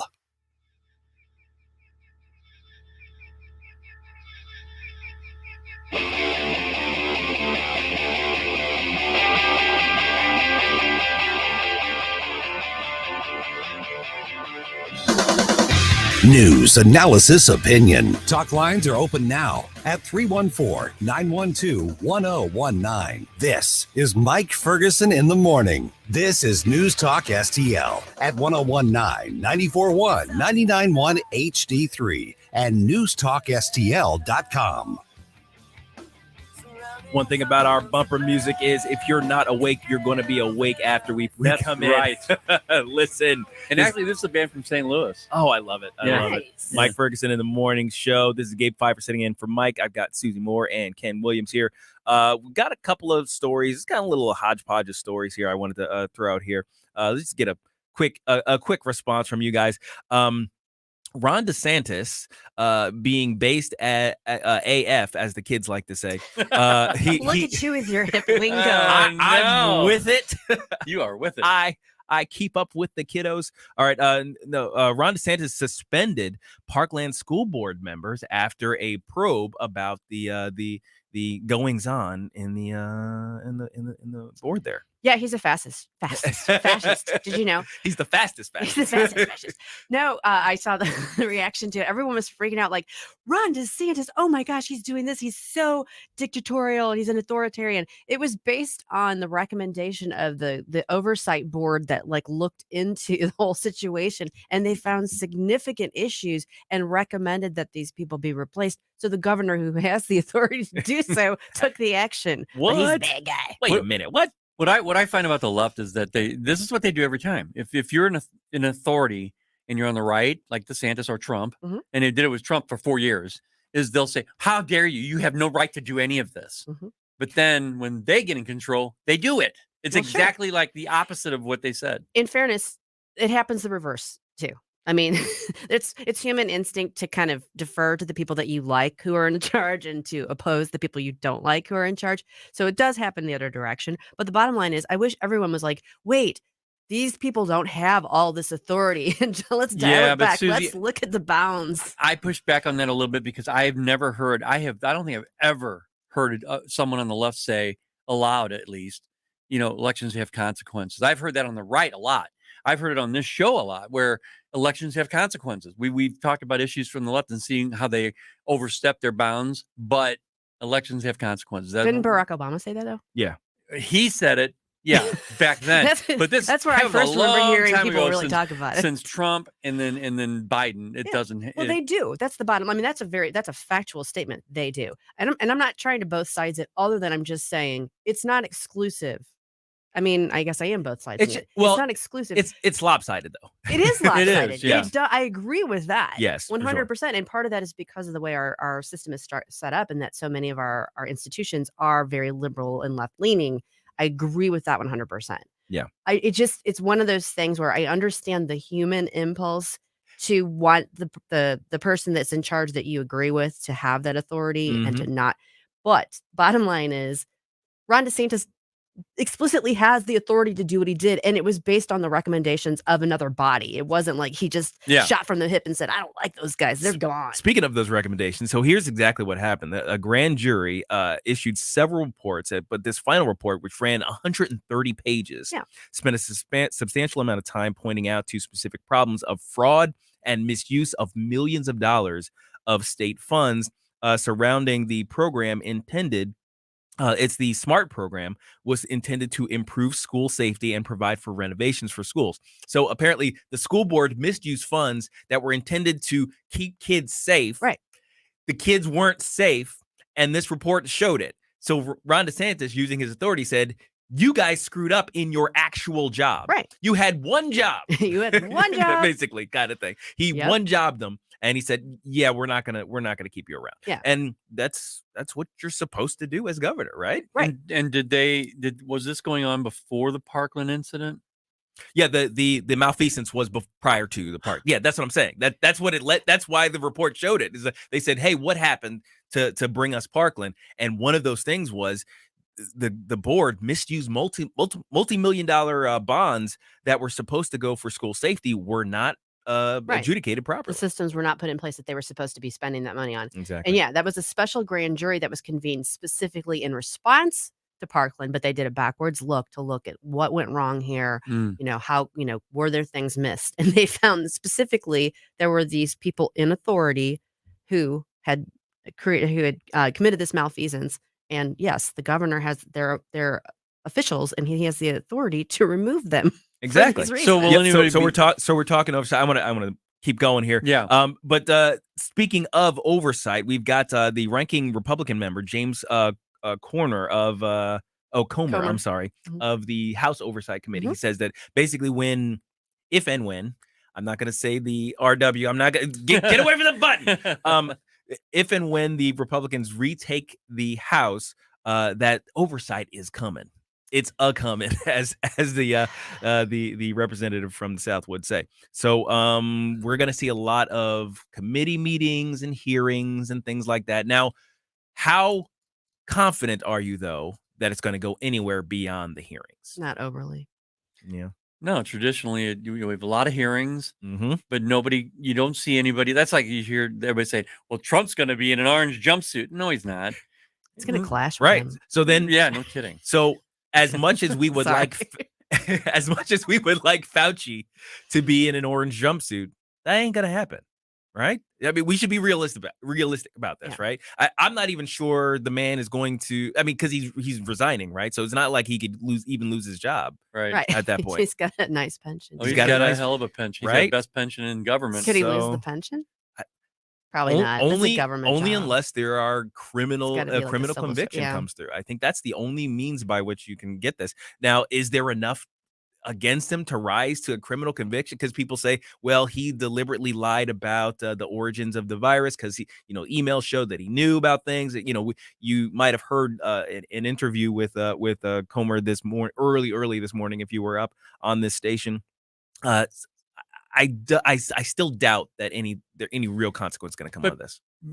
At least traditionally, I understand that, if you lie to Congress, you go to jail. I mean, that's what I have always been told. That's a good point. Do not lie to Congress. That's a good point. Yeah, exactly. It's only if you're a Republican. That I believe. Yeah. And then in other news, there was a fake tweet from Josh Hawley about saying that if Trump goes to jail over this Mar-a-Lago thing, there are going to be riots in the streets. Now, that caused a big firestorm, even though Josh Hawley never said it. Turns out Lindsey Graham said it. Oh my gosh. Like for real. He said, Well, that sounds like a Lindsey Graham kind of thing. That's a Lindsey Graham kind of thing. And there's a prevailing question in my head. Really? You think so? Maybe we'll answer that on the other side of the break. So you're going to have to stick around. Keep listening. This is 1019 94.1 News Talk STL.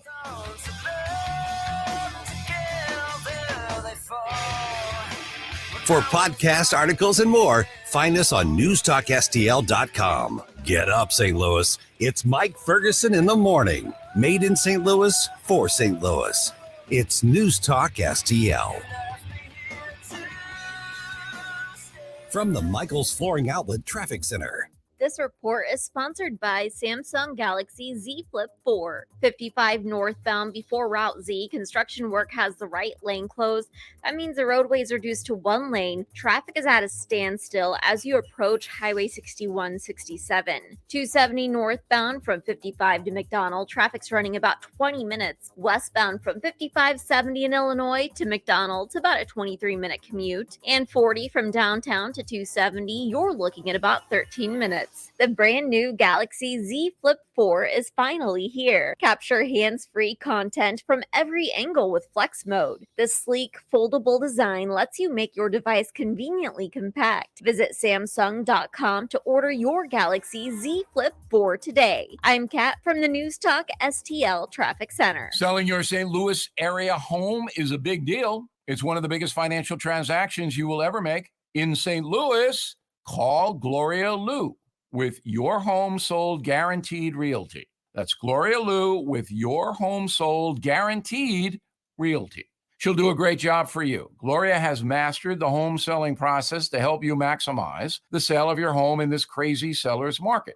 Why, Miss Lou? Gloria already has the buyers. Thousands of them looking for homes in your neighborhood and your price range. Fact is, with Gloria Lou, your home may already be sold. And while most agents make big promises, Gloria will sell your home at the agreed price and time frame, or she will buy it, guaranteed in writing.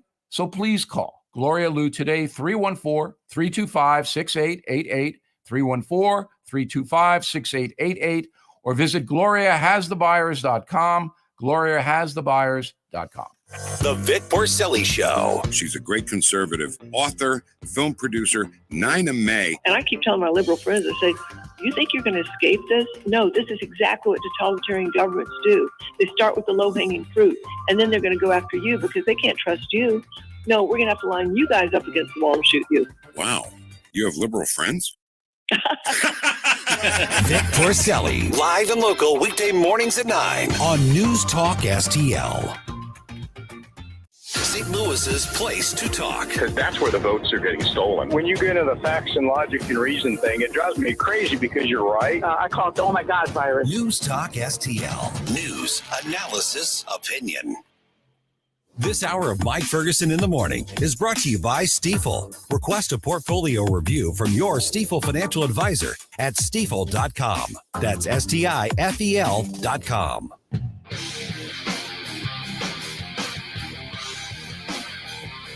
Talk lines are open now at 314-912-1019.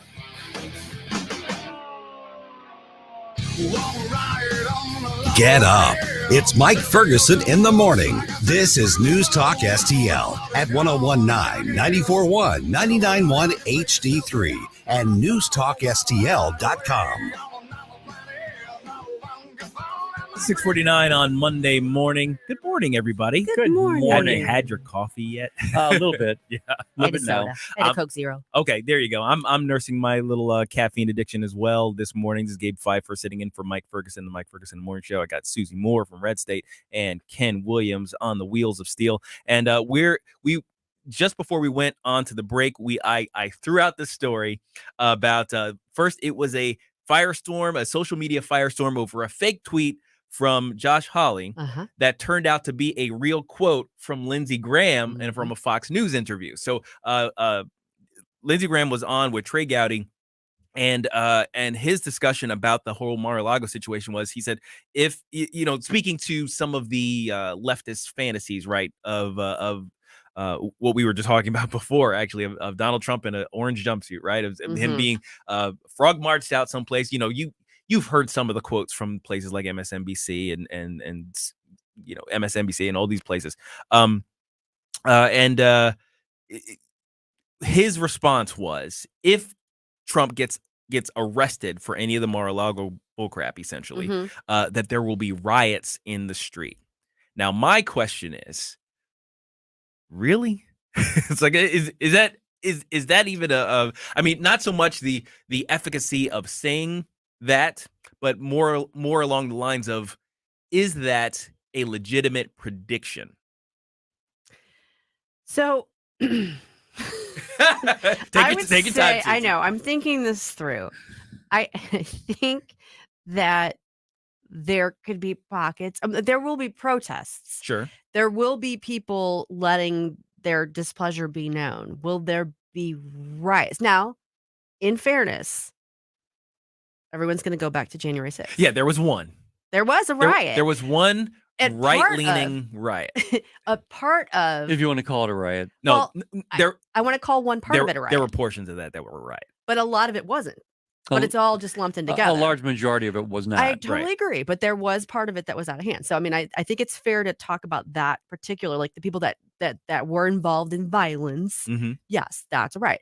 I think you're not going to see it. I mean, I don't think you'd see the equivalent of what you saw, for instance, during the summer of 2020 in response to the George Floyd killing. Right.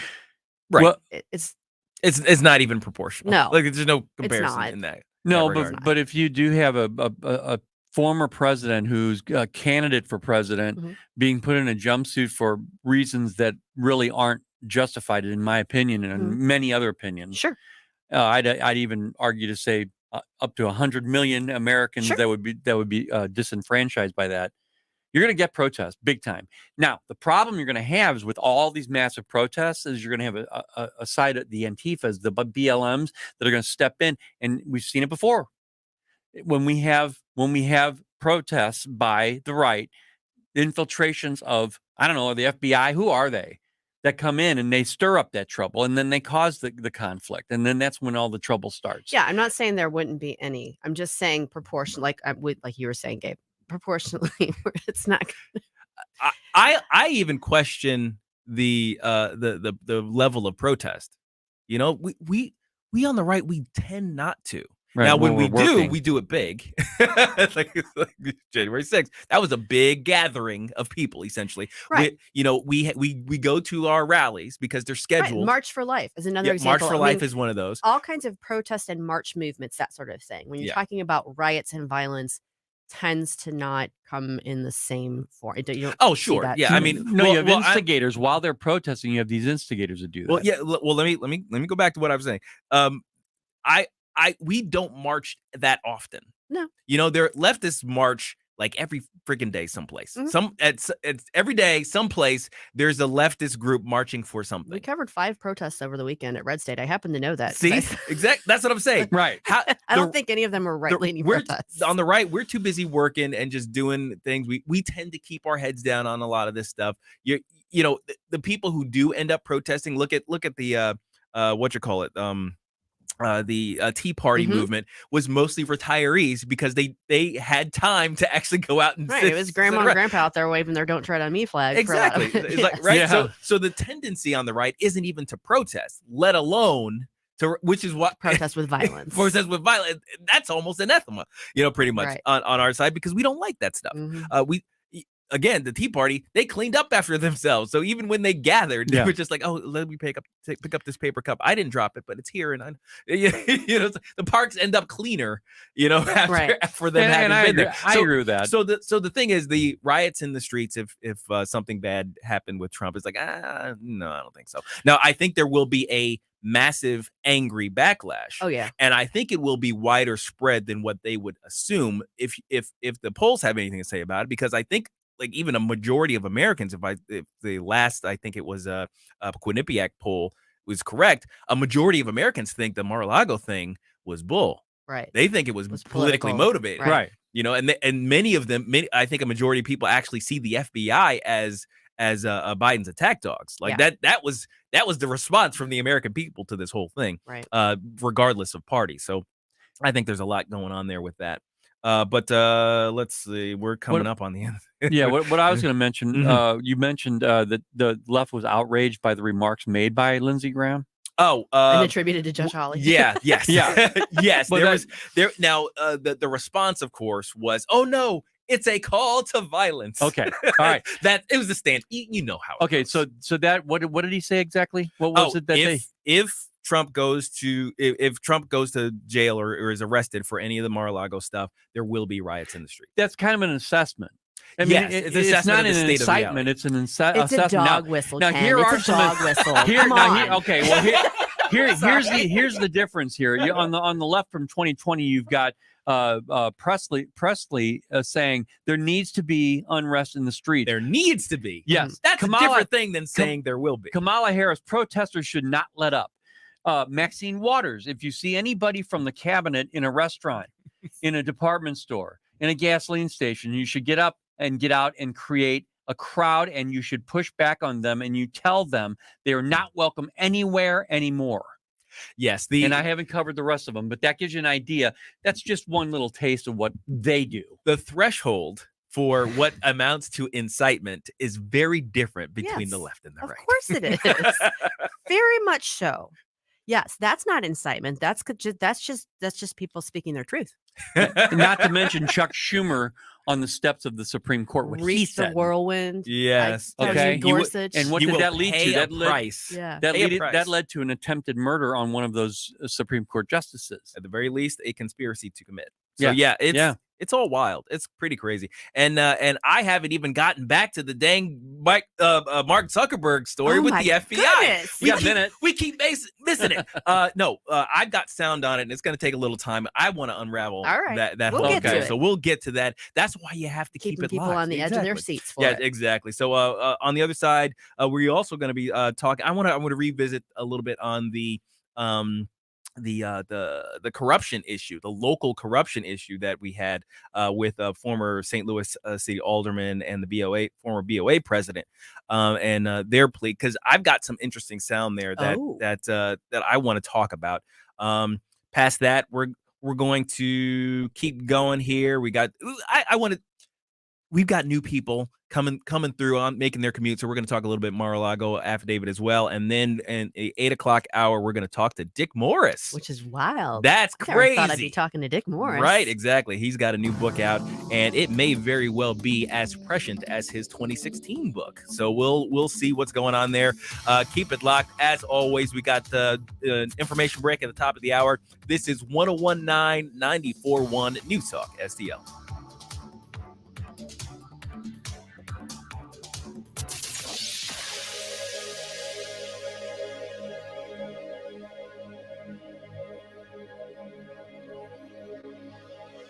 Hi, Sean Long for STL FenceWorks. For over 50 years, our time-honored commitment to quality, service, and affordability make STL FenceWorks the go-to authority for fence, deck, and leisure space projects.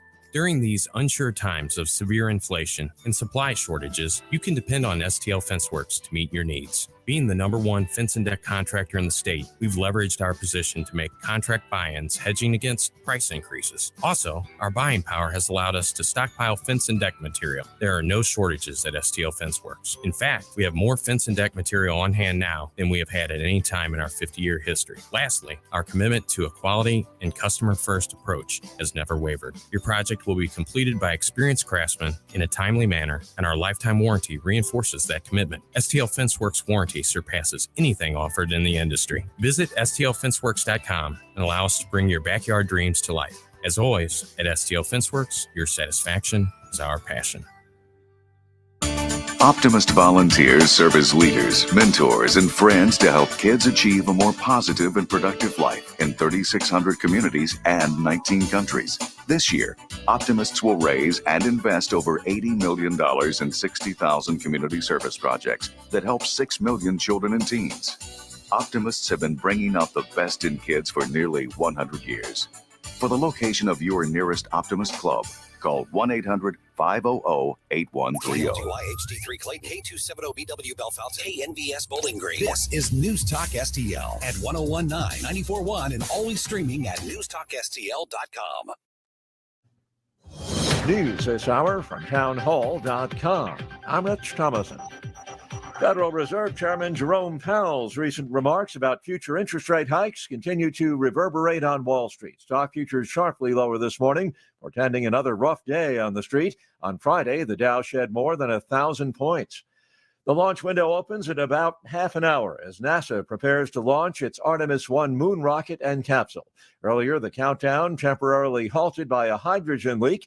It kept NASA troubleshooters busy for a while and stopped fueling of the rockets. They examined the situation, looked at all the data, and gave it another go, slowly warming up, chilling down the lines manually, and then getting back into fast fill. And so far, that is holding. NASA's Darrell Nail says today's will be an unmanned mission. Having a very tough time meeting its recruitment goals these days, the Army trying something new. The program gives lower performing recruits up to 90 days of academic or fitness instruction to help them meet military standards. The program's one way the Army's hoping to fill the ranks as it struggles with recruiting efforts that are expected to fall dramatically short of the goals this year. According to estimates, just 23% of young people ages 17 to 24 are physically, mentally, and morally qualified to serve without receiving some type of waiver. Moral behavior issues include drug use, gang ties, or a criminal record. It's the military's academic and physical fitness requirements that the prep course will address. Keith Peters reporting. UN nuclear inspectors have set out for that Russian-occupied nuclear plant in Ukraine, but will the Russians let them in? Stay tuned. On Wall Street, the Dow futures are down 262 points. NASDAQ futures 148 points lower. The S&P futures down 38. More on these stories, townhall.com. My brother-in-law died suddenly, and now my sister and her kids have to sell their home. That's why I told my husband we could not put off getting life insurance any longer. An agent offered us a 10-year, $500,000 policy for nearly $50 a month. Then we called SelectQuote. SelectQuote found us identical coverage for only $19 a month. A savings of $369 a year. Whether you need a $5,000 policy or a $5 million policy, SelectQuote could save you more than 50% on term life insurance. For your free quote, call SelectQuote at 1-800-940-6161. That's 1-800-940-6161. Or go to SelectQuote.com. That's 1-800-940-6161. SelectQuote. We shop, you save. Full details on example policies at selectquote.com/commercials. From the Michaels Flooring Outlet Traffic Center. This report is sponsored by Samsung Galaxy Z Flip 4. 55 northbound traffic is jammed from 67 to Route Z. This is for lingering road construction that has the roadway reduced to just the right lane. Also, 55 northbound is slow from Weber to 4500 South Broadway. The roadway is reduced to 2 lanes for construction work. 270 westbound at New Florissant. Road work has the right lane closed until about 2 p.m. this afternoon. The brand new Galaxy Z Flip 4 is finally here. Capture hands-free content from every angle with Flex Mode. The sleek foldable design lets you make your device conveniently compact. Visit Samsung.com to order your Galaxy Z Flip 4 today. I'm Kat from the News Talk STL Traffic Center. From the News Talk STL Weather Center. Very muggy start to the day. Temperatures in the 70s this morning and a few isolated showers south and east of St. Louis, but mainly dry, just very muggy. 91 degrees for the high today with scattered afternoon, evening, and overnight thunderstorms tonight. And some of those could be strong. It's a low risk. Lows in the low 70s tonight. Humidity going down tomorrow. Should be a nice day with sunshine in the afternoon and 87 degrees. I'm First Alert meteorologist Kent Earhart. This hour of News Talk STL is brought to you by Rodney and Jen Wallner and the entire Wallner home selling team at Berkshire Hathaway. Call them today at 314-810-SOLD. 314-810-SOLD. Report cards may not always be the most fun things for kids to get, but they are important. Their grades show how well they're doing in class and where they might need improvement. But why shouldn't schools get grades too? And shouldn't parents be able to see how their child's school compares to others? We at the Show Me Institute strongly believe the answer is yes. And that's why we came up with the Missouri School Rankings Project. Click on the website moschoolrankings.org and it's all there. Rankings and letter grades for all the schools in Missouri. The rankings are based on several categories, such as student performance in English language arts and math, ACT scores, and graduation rates. Then we take the rankings and come up with a grade point average, just like your child has. Each school and district has a grade, and the website is easy to use. Don't you want to know how your child's school stacks up? Now you can. Learn more at showmeinstitute.org. The Show Me Minute has been brought to you by Show Me Institute and Show Me Opportunity. Whether at home or at work, you're mobile. So when you're mobile, stay mobile. Keep St. Louis's home for conservative talk with you wherever you go. Download the NewstalkSTL app in the App Store or at NewstalkSTL.com. Mike Ferguson. You play ball like a girl! Gabe Pfeiffer. I triple dog dare you! Get up! Get up! Can't you hear the alarm? Get up, St. Louis. So it's time to get out of bed. Pour yourself the greatest cup of Kofifi the world has ever seen. Rise up with one voice, drain the swamp, and take back our country. Today's the day we're going to do it, and it's time to do it right now, believe me. Mike Ferguson in the morning on News Talk STL. Get up! Get up! This is your cousin. 7:06 on Monday morning. This is News Talk STL. I'm Mike Ferguson in the morning show. I am obviously not Mike Ferguson. Obviously. I don't have his luscious locks. No. I mean, all of my hair is on the front of my face. I'm Gabe Pfeiffer sitting in for Mike. Got Susie Moore from Red State to my left. Right in front of me, I got what's your name? No, I'm kidding. My name's Ken Williams on the Wheels of Steel. Sorry, I got distracted because I'm looking at this story here about it's a local story of corruption.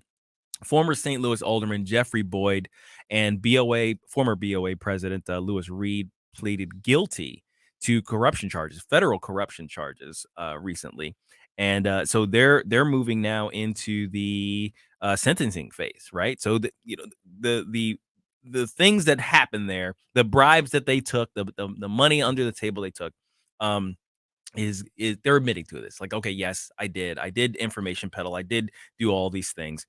But they still have defenders, which is a very interesting thing. Now, there was this our partners at KMOV had a report on this whole thing, and they captured some sound that I thought was very interesting, and I wanted to talk about it. So, Ken, I'm coming off my laptop here. Let's see. Former board president Lewis Reed was silent today, but in court told a judge he was guilty on corruption charges. With recorded evidence in hand, prosecutors said Reed accepted bundles of cash in exchange for government favors. Former Alderman Jeffrey Boyd also pleaded guilty on similar charges and an additional charge of insurance fraud. Okay, so that's the context. Their initial cases sent shockwaves through the city as many people wondered if other indictments were coming. But Terry Powers, a former ward committee woman and friend of Lewis Reed, said she attended today's hearing to show her support, hoping they don't end up in prison. The amount of financial gain for all three of these people is so minor. And I counterbalance that with the good that they've done and the skills, the talents, the knowledge that they've brought to their offices. Where do these people come from? I'm sorry. So I was wondering how that was going to hit you guys. Susie, what do you think? Well, so there's something to be said for mitigating circumstances or things that are weighed in when calculating the sentence for somebody who's either pleaded guilty to or been convicted of a crime. Obviously, there are ranges of potential sentences, and prosecutors and judges can take certain factors into account. And we've For seen that instance, often with like law enforcement and things absolutely, absolutely. And I mean, if someone, I understand what her point being. There's a double-edged sword there. Yeah. I understand the point of the magnitude of what they did versus somebody who let's say, stole millions of dollars. in the whole scheme of things, this was a drop in the bucket. But that's the whole point. That's the bottom line. These people sold themselves out for peanuts. Yeah. And totally scrapped their careers, their reputations. They committed fraud. They committed crimes for peanuts. We have to trust every single person that is supposed to be representing us. How can you trust somebody? I don't care if you stole, $10 from the kitty. Right. You've done something. I wouldn't do that. Right. I mean, it's just a dishonest thing. And so you wonder, well, what else have they done? Right. Now, I kind of have a different view, I think, of that, like the whole mitigating factors and things like that. I think, in general, I think mitigating factors are real, they should be considered and things like that. But I think when it comes to people in public servitude, or not servitude, but public service, people who wield power. Yes. I think the mitigating factor should be the fact that they live in a place of public trust, and it should work against them. Right. And so maybe rather than a mitigating factor, it's one of the factors that should be weighed in addition. I mean, there's an enhancement. Yes. No, and I think there's a fair argument for that as well. The bottom line is you can't be, don't be corrupt, y'all. Don't be corrupt. I mean, it's that simple. Isn't that one of the 10 Commandments? Yeah. Don't be corrupt. We're so sick of these things, like when these people go into office, even on the top level, in the federal level, Nancy Pelosi goes into office and she's worth hundreds of millions of dollars. And all of a sudden. Essentially all of a sudden. And she said, well, my husband's an investor. Yeah. But you know what? If he was that kind of investor, he'd be king of the world because he's got a track record of 1,000%. Yeah, exactly. If you're batting 1,000 in the market and you just happen to be related to somebody who has essentially an inside track on how the market's going to go, wouldn't that bring up some manner of suspicion? Do you ever wonder how Martha Stewart feels when she looks at the Nancy Pelosi's of the world? I've thought about that many times. I mean, Martha went to jail, and she spent time. Wore an orange jumpsuit for insider trading. Yeah, it's amazing, and or in the was grand it for scheme, lying? I mean, it was for lying over. It was, I think it was lying to federal investigators about the insider trading that didn't really happen necessarily. It was murky. It was murky. It's like, but of that course, woman wore an orange jumpsuit. She sure did, and it's hilarious. All of the marketing campaigns now that involve her include Snoop Dogg as well, and the whole point being is that one of these people went to prison. And it wasn't the one you expect, right? So, it wasn't the pot smoking rapper. I like that team, it wasn't the pot smoking gangster rapper who went to prison. It was Martha Stewart, the homemaker. The homemaker who reintroduced doilies to common use. So she should have maybe gone to prison for that. But I mean, I think the thing that really struck me about that piece of sound was the how do you say, it's the excuse making, it's the ends justify the means kind of almost, that's common on the left as far as I've seen. It's emotional instead of an intellectual analysis. But I mean, think about how many, we're talking about it constantly about the number of people who are not kept in jail or who don't go to jail, who don't suffer criminal consequences for committing legitimately committed criminal crimes, legitimately committing crimes. Mm-hmm. Because of the sort of soft on crime mentality that's pervasive right now. So It's kind of ironic. And speaking of people who probably aren't going to be convicted for anything or suffer any consequences for their negative impact, we've also got this story finally from the FBI. The FBI responded to what we thought were Mark Zuckerberg's admission essentially to sort of a malfeasance, a bit of collusion with the government. But to remind you what we're talking about here, here's Mark Zuckerberg on Joe Rogan's show, and here's a portion of his comments. I mean, basically the background here is the FBI, I think, basically came to us, some folks on our team. It was like, hey, just so you know, like, you should be on high alert. There was we thought that there was a lot of Russian propaganda in the 2016 election. We have it on notice that basically there's about to be some kind of dump of that's similar to that. So just be vigilant. And he went on to say, if something is reported to us as potentially misinformation, important misinformation, we also have this third-party fact-checking program because we don't want to be deciding what's true and false. And for I think it was 5 or 7 days when it was basically being being determined whether it was false, the distribution on Facebook was decreased, but people were still allowed to share it. So you could still share it, you could still consume it. When you say the distribution is decreased, It got shared. How does that work? It basically, the ranking in newsfeed was a little bit less. So fewer people saw it than would have otherwise. So it definitely. By what percentage? I don't know off the top of my head, but it's meaningful. It's meaningful. He's understating that hugely. We just didn't inhale. Yeah. Well, what's interesting is that if the entire point was to prevent Russian disinformation from influencing the election, what we got was an influence on the election by spiking a true story by omission. And we know it influenced the election because polls have demonstrated definitively that a huge number, like a pretty significant percentage of people said that they would have been, their vote may have been affected by this story had they known it was actually a legit story. Actually, yeah, absolutely. And are we supposed to, in the future, like coming up in midterms and in 2024, are we supposed to trust Facebook now? Are we supposed to trust the FBI now that this is all going to work out just fine? Well, what does the FBI have to say about it? And the FBI responded, and it's about what you imagine. The FBI will continue to work closely with federal, state, local, and private sector partners to keep the public informed of potential threats, but the FBI cannot ask or direct companies to take action on information received. The FBI shared general warnings about foreign interference, nothing special about Hunter Biden. Oh, yeah. So it wasn't specific. Well, so let's remember when that story broke, when the New York Post broke that story in October of 2020, almost immediately came the letter from 51 former intelligence officials saying this has all the earmarks of Russian disinformation. Yeah. So that jibed perfectly wink, with nudge. with the guidance that they got. Just, hey, a whole bunch of Russian disinformation is coming. You might want to spike these kind of stories, and they responded in kind. I'm not gonna say conspiracy. It sounds like a conspiracy to me, but I don't know. What do you think? Hey, if you actually have a comment on this stuff, you can give us a call at 314-912-1019. I'd love to hear from you. But on the other side, we're going to keep talking Mar-a-Lago. We're going to talk a little bit about some coming up election stuff. You need to keep it locked right here. 1019-941 News Talk STL.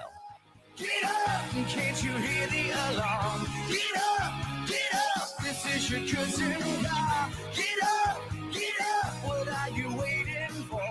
Get up, get up. Get up, St. Louis. It's Mike Ferguson in the morning. Made in St. Louis for St. Louis. It's News Talk STL. From the Michaels Flooring Outlet Traffic Center. This report is sponsored by Samsung Galaxy Z Flip 4. 55 northbound, all lanes are back open at Route Z from earlier construction work. Traffic is still slowing from McNutt.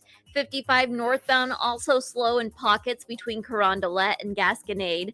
Construction work has the roadway reduced to 2 lanes in that area. 270 northbound slow Tesson Ferry to Gravois. And 70 westbound after Zumbel, construction work has the left lane closed until about 3 p.m. this afternoon. The brand new Galaxy Z Flip 4 is finally here. Capture hands-free content from every angle with Flex Mode.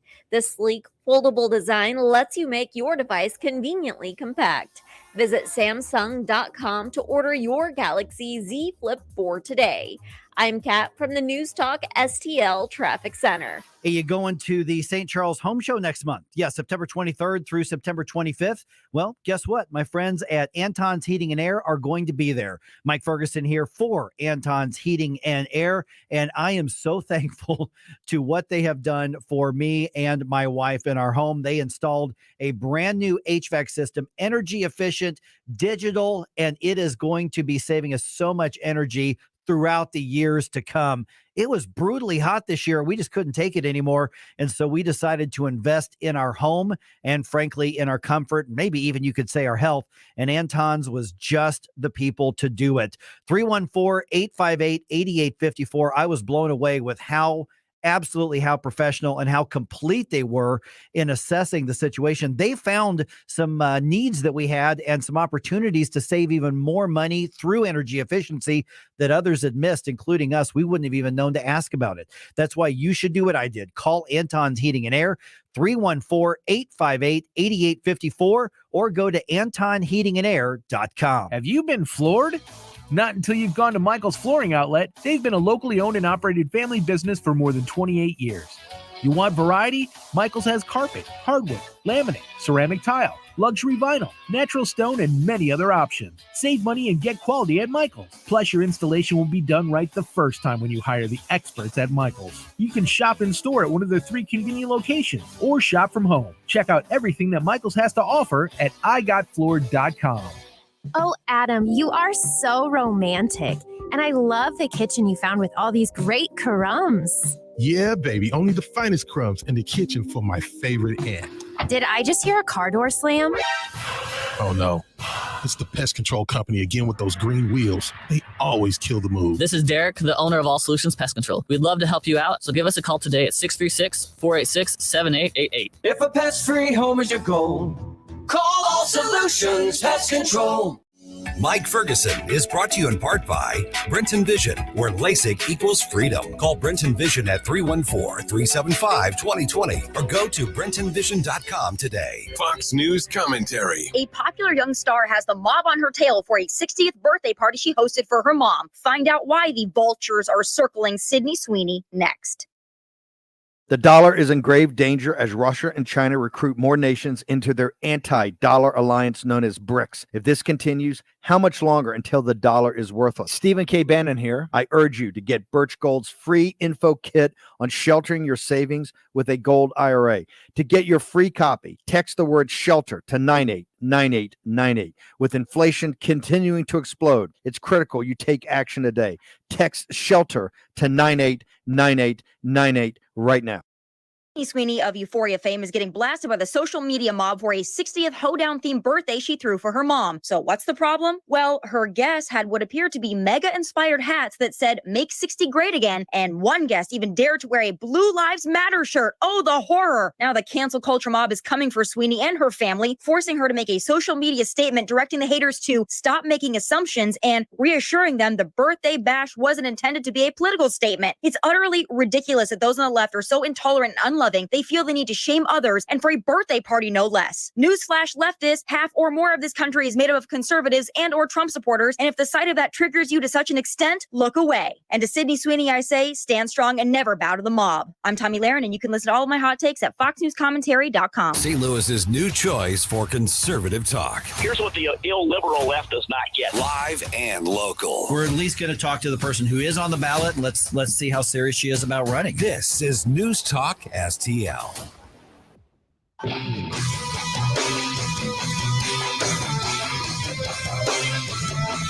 News, analysis, opinion.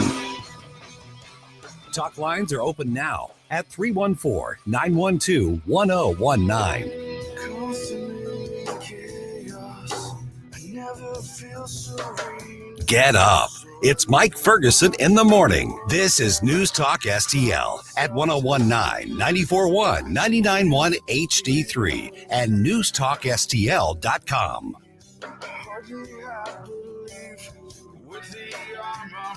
At 7:35, I think we're going to go back to the Mar-a-Lago affidavit and talk a little bit about what's going on there. We've got some sound bites here I want to get to, as well as, compare and contrast the whole Hunter Biden story. Because, I mean, that laptop, it isn't actually just about Hunter Biden himself. I mean, when it comes to presidential familial relations, I mean, there can be problematic issues there. Sure. How much does it actually affect? But the thing about the Hunter Biden laptop story was the problem is that it implicates the now president in influence peddling, in corruption, while he was vice president under Obama. So there's a lot to that, and we're gonna hit that at 7:35. Hey, I'm Gabe Pfeiffer, by the way. I'm sitting in for Mike Ferguson with Mike Ferguson in the Morning Show. We've got Susie Moore from Red State and Ken Williams running the board here.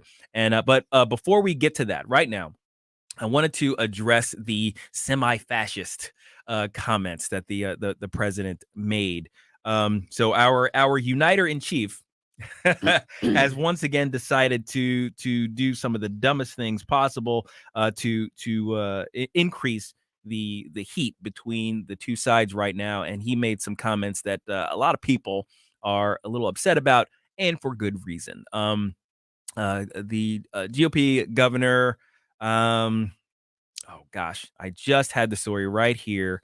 Sununu, he's demanding an apology. He wants Joe Biden to kind of put his money where his mouth is on the whole uniter deal and actually retract his comment there, because it's stupid. I want to do a couple of quotes from Joe Biden. It's extreme MAGA philosophy is like semi-fascism. Another one is Trump and the extreme MAGA Republicans, me included, have made their choice to go backwards, full of anger, violence, hate, and division, he said. And then warning, they refuse to accept the will of the people. That's a lie. These are lies. Absolutely. And Sununu says to effectively call half of America semi-fascist because he's trying to stir up controversy. He's trying to stir up this anti-Republican sentiment right before the election. It's horribly inappropriate and insulting, and people should be insulted, and he should apologize. I have questions. Yes. I always have questions. Yes, but yes, I really please. have questions about this. First of all, who is he talking about? Is he talking about like the very far fringe, No. right? Is he talking about, hardcore Trump supporters? Is he talking about people who voted for Trump? Is he talking about people that don't condemn everything Trump does? I mean, who is he including in that to begin with? Secondly, what's semi-fascist? Is that like mostly dead in The Princess Bride? yeah. Well, they're only Mostly. semi-fascist. Yeah, it's like a little pregnant. But like exactly. And so like if I'm like kind of I voted for Trump in 2020, but I'm like kind of more of a Trump agnostic. I like when he does good things. I don't like when he does things that bother me, whatever. I'm willing to criticize him. So am I like a You're quarter quarter fascist? fascist. Yeah, maybe. I think that Am might I be it. I mean, what the heck? A pinch? I'm a pinch. I'm a dash of fascist. Dash of fascist. I believe what he's trying to do is muddy his reputation to where people will step back and say, I'm not going to be related to that. Here's another quote from him. The MAGA Republicans don't just threaten our personal rights and economic security, which is a lie. They're a threat to our very democracy. They refuse to accept the will of the people. They embrace political violence. They don't believe in democracy.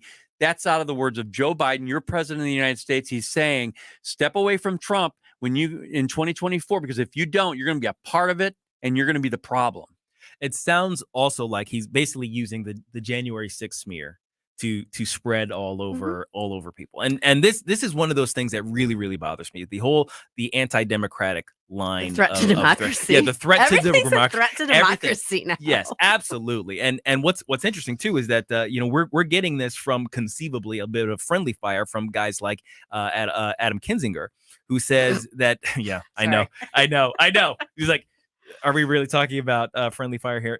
No, he says that he'll back even a far left Democrat over what he would call anti-democracy Republicans. I think we can establish that Adam Kinzinger has jumped the Republican shark. Okay, I mean Yes. he's kind of burned that bridge. He and Liz Cheney both have burned that bridge. Now there are never Trump and more moderate Republicans who I would say have not burned a bridge. Those two have burned a bridge. Absolutely. And I'm completely on the Trump train. I'm ultra mega Ken. And here's the reason. It's not for any, I'm not a sycophant. I appreciate Donald Trump's policies, plain and simple, purely. That's it. I do not want him to be the moral compass of my children. I want him to be his policies in our office, and I will totally respect that. But right now, what you're getting from all these different people in the Democrat Party is that you're bad, he's bad, and because you're related to him, you are bad. And you know what? Get ready, because we're gonna be attacking you very soon. Ken, I'm going to have to ask you to dial back your hatred and your violence over there. I know. mean, you're I know, I'm within a few triggered. feet of me, and it is really Yeah. making me uncomfortable. And you know what? The democracy, it might be threatened on their side, but it's called a republic. And I think that the Biden administration is actually threatening this republic. I think that's fair. Yeah, and we've got a cut from cut 12, I think, from Ron Paul. And he's talking about and this ties into, I think, the problem that we have right now is because the demonization that's coming out of places such as the White House against the right has consequences, especially when you look at what a lot of people are regarding as the weaponization of organizations like the FBI. You know, most of our history, we didn't have those institutions. The FBI came in during the First World War. And interestingly enough, one thing that Woodrow Wilson did, he used the FBI to spy on American citizens and actually arrest them if they disagreed with his foreign policy about going to war in Europe. And isn't it interesting how recent they used it in the Vietnam era? Democrats used it there. Republicans used the FBI to spy on 100 different groups in this country, including the churches, who disagree with the policy in Central America. It almost looks like the FBI was designed to spy on Americans who might be disagreeing with policy, especially the foreign policy. So the FBI, although I don't think I could condemn everything they've ever done, because I'm sure some of the investigations and investigation of crime has been beneficial, but that could be accomplished through Justice Department within our states. We wouldn't reject that portion of it. I think the FBI has kept and continues to keep a lot of records on a lot of individuals. That was 34 years ago. 34 years ago, he made that. That was prediction. Ron Paul, not Rand Paul. Yeah. Although they do sound alike. You can hear the similar voices. Oh, yeah. It's amazing. Yeah, that was Rand Paul's dad. Yes. Exactly. But that's 34 years ago, and it sounds so current. Oh, absolutely. And you can see this coming through. I mean, as I guess obvious as it should have been to us ages ago, it seems even more obvious now. As you know, as I keep referring to, the public sees the FBI right now as the White House attack dogs. That should not be so. If we're going to have an FBI, it needs simply to be the law enforcement arm of the federal government to enforce federal law evenly across the entire United States. Were we not paying attention, Gabe? Yeah, I guess we weren't paying attention. I mean, there are a lot of libertarians who made some predictions back in the day, and we all kind of said, "Oh, no worries, we're all law and order here." And I was a defender of things like the Patriot Act back in the day, and I'm regretting that support. Yeah. There are a lot of things right now that are wrong with our federal government, and we need to keep these people in check. I think right now we still have the use of our vote, so we need to make sure that we do that and bring a friend when you do that. So when we come back from the break, we'll do another hodgepodge. We'll see what particular story boils to the top, and we'll talk all things 2024 with Dick Morris at 8:05 when we come back. So stick around. This is 1019 94.1 News Talk STL.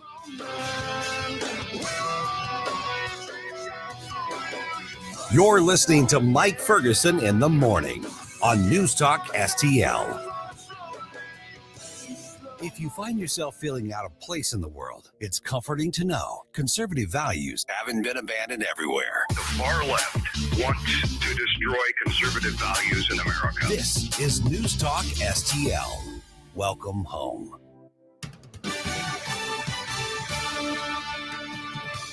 From the News Talk STL newsroom, I'm Joey Vasovich. A veteran St. Louis County Police lieutenant and former Internal Affairs commander on Friday was charged with a felony after police and prosecutors said he double-dipped while on duty for the St. Louis County Police Department. Investigators said the man worked secondary employment for Hudson Services, which provides security services for Spire. Boeing announced Friday it will be partnering with the St. Louis Regional Advanced Manufacturing Innovation Center to open a brand new manufacturing facility in North St. Louis City. Boeing gave $5 million to the project. The new manufacturing facility in North St. Louis will serve different industries, including aerospace, agriculture, and construction. A lawsuit filed Wednesday in Illinois federal court by a former player accuses Muscuda High School head volleyball coach Todd Gober and the school district's board of discriminating against her and violating her civil rights. The lawsuit claims players were required to line up in a spanking machine, navigate a maze of set mousetraps while wearing blindfolds, and eat sardines if they didn't perform well. The long-sought $222 million replacement of the circa 1890 Merchants Bridge, one of two local spans used by railroads to cross the Mississippi River, is nearing completion. On Friday and Saturday, crews installed the last three truss segments. Officials hope that the span connecting St. Louis to Venice will be fully operational by mid-October. For in-depth coverage of these stories and more, go to newstalkstl.com. From the Michaels Flooring Outlet Traffic Center. This report is sponsored by Samsung Galaxy Z Flip 4. 55 northbound before Route Z, all lanes are back open from earlier construction work. There's still a delay. Traffic is slowing from Route A in that area. Also, 55 northbound slowing in pockets between Weber Road and Gasconade. Construction work has the roadway reduced to 2 lanes. And 270 east and westbound at New Florissant, construction work has the right lane closed until about 3 p.m. this afternoon. The brand new Galaxy Z Flip 4 is finally here. Capture hands-free content from every angle with Flex Mode. The sleek, foldable design lets you make your device conveniently compact. Visit Samsung.com to order your Galaxy Z Flip 4 today. I'm Kat from the News Talk STL Traffic Center. From the News Talk STL Weather Center. Very muggy start to the day. Temperatures in the 70s this morning and a few isolated showers south and east of St. Louis, but mainly dry, just very muggy. 91 degrees for the high today with scattered afternoon, evening, and overnight thunderstorms tonight. And some of those could be strong. It's a low risk. Lows in the low 70s tonight. Humidity going down tomorrow. Should be a nice day with sunshine in the afternoon and 87 degrees. I'm First Alert meteorologist Kent Earhart. Columbo and Katie. Sarah Perry. Immediately after we saw the Secret Service agents give access to the FBI agents coming into the house to get the documentation, within minutes, there were supporters of Donald Trump outside Mar-a-Lago. They may have galvanized his base, and he may actually have just received the blessing of sort of a fomentation of a losing narrative on the part of the Democrats. Tony Colombo, Katie Fitzpatrick, weekdays at 2 on News Talk STL. Hey everybody, this is Paul Kurtman, host of the Paul Kurtman Show on News Talk STL, but I'm also the president of PR Kurtman Investments. The market is down and inflation is up. So if you have questions about the investments in your portfolio, please let me help. Just send me an email by visiting freedomportfolios.com. There's no cost. The market might be uncertain, but that doesn't mean you should be too. Contact me today, Paul Kurtman, by visiting freedomportfolios.com. Subscribe and watch your favorite News Talk STL shows. Mike Ferguson in the Morning, The Vic Porcelli Show, Columbo and Katie, Jones and Arps. Webcam streaming on Facebook, Twitter, Rumble. Subscribe and watch News Talk STL.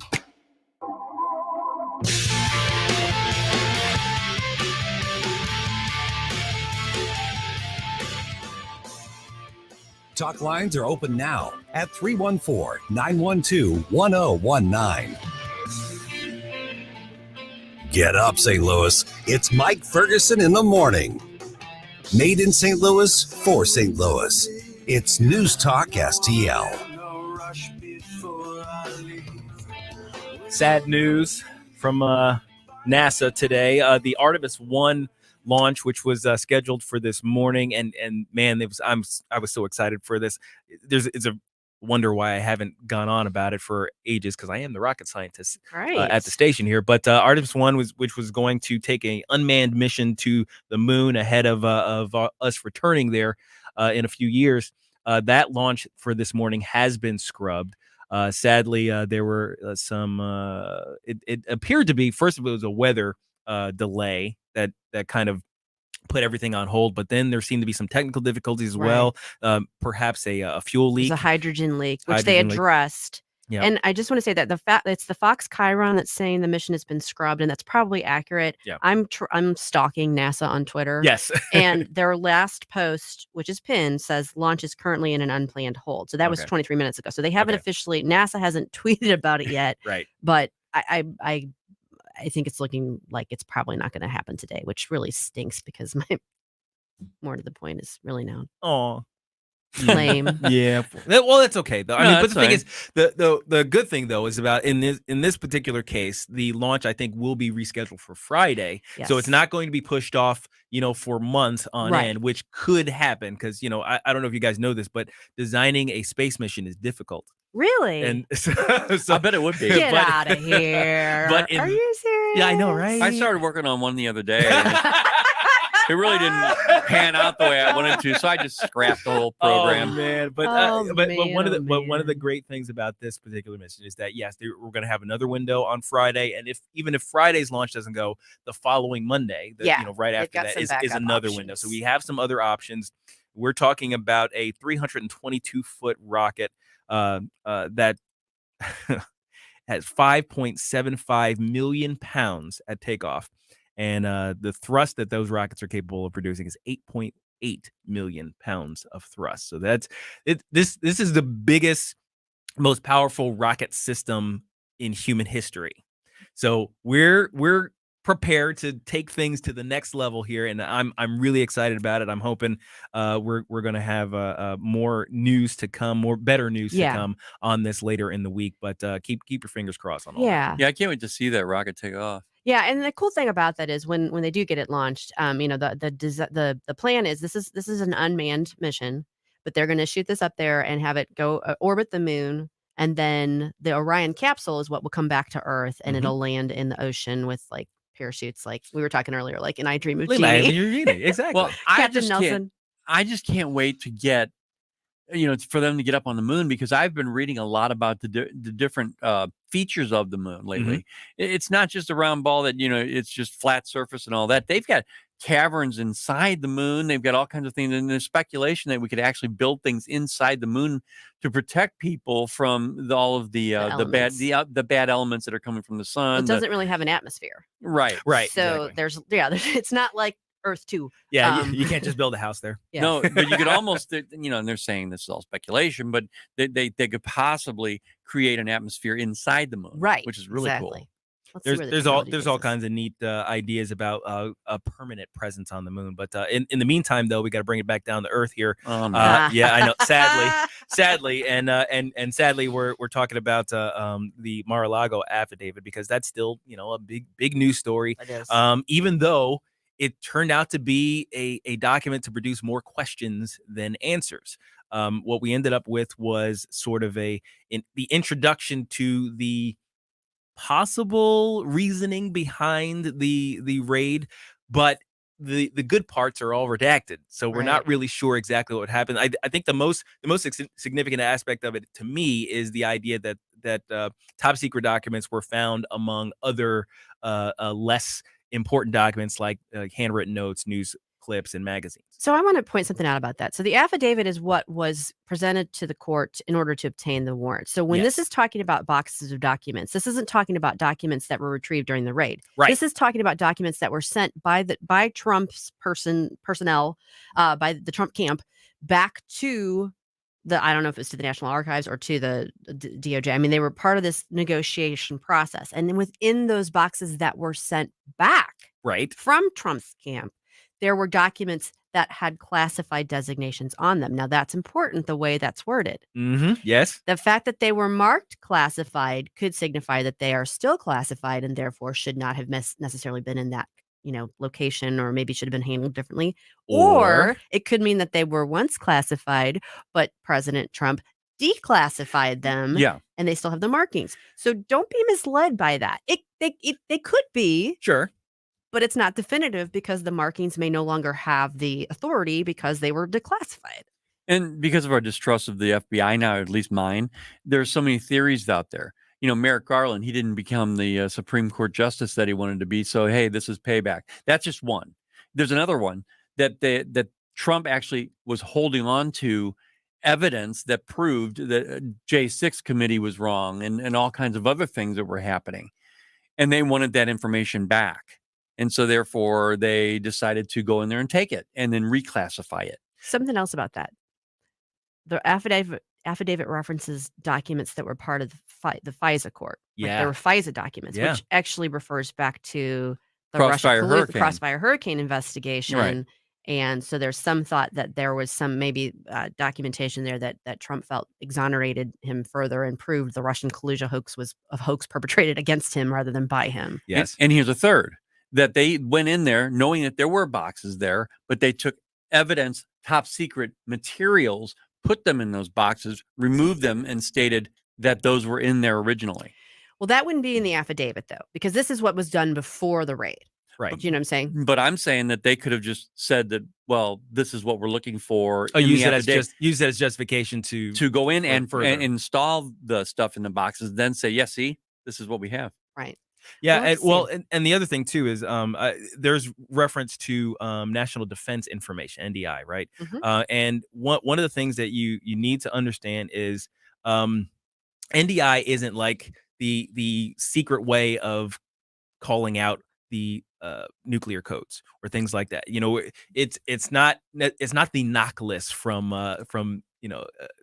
was it? What's the movie? The movie reference that I'm trying to I don't make. know. Mission Impossible. There you go. Mission Impossible had the knock list, right? Is the uncovered names of secret operatives There you around the go. country, Okay. right? It's not the knock list, right? And NDI could be anything. There are a lot of things. I am privy to NDI on a regular basis. One of the things that could be NDI, like if you happen to have a picture of a device that is considered top secret, even though it doesn't have any technical information about the device, it doesn't have any things, you know, it could be anything from a piece of avionics to a radar or anything like that. If you have a picture of that, that is national defense information and is protected under a top secret rate. It should be marked that way, and it would be marked that way. But it's not like something you can sell to the Russians to get you know what I mean. Well, you'll remember, like shortly after the raid, within 2 days of the raid, the Washington Post ran the story that said unnamed sources say that this involved nuclear. It didn't say nuclear codes. It said something about nuclear documents, like documents referring to nuclear information, nuclear weapons. I think it might have said something. So, like that. and everyone went. Went straight to the nuclear codes, and we're like, no, that's not how that works. That's not how any of this works. But yeah, there was that big whole story, and now it's kind of been shifted back again to national defense information, which could refer to nuclear weaponry. Or the way I see all that is that that narrative with the nuclear part wasn't working. So they had to find another one. It's shifted about 8 times since the raid. It's all theater, and it has the media in their pocket. It's the FBI that are in the pocket of the Biden administration. I mean, that's the way I'm looking at it. I know it sounds jaded, but man, they're giving me all the ammunition I need to feel that way. Oh, absolutely. And when we come back, we'll talk a little bit more about the FBI and what's going on there. But I wanted to touch on some of these other stories that maybe some folks who weren't here earlier might have missed. So when we come back, I will touch on maybe some local stories and some international stories, some national stories. And actually, there's one story I really wanted to get to, and this one will make you extremely angry. So keep it right here on the other side of the break. I will be right back. This is 1019 94.1 News Talk STL.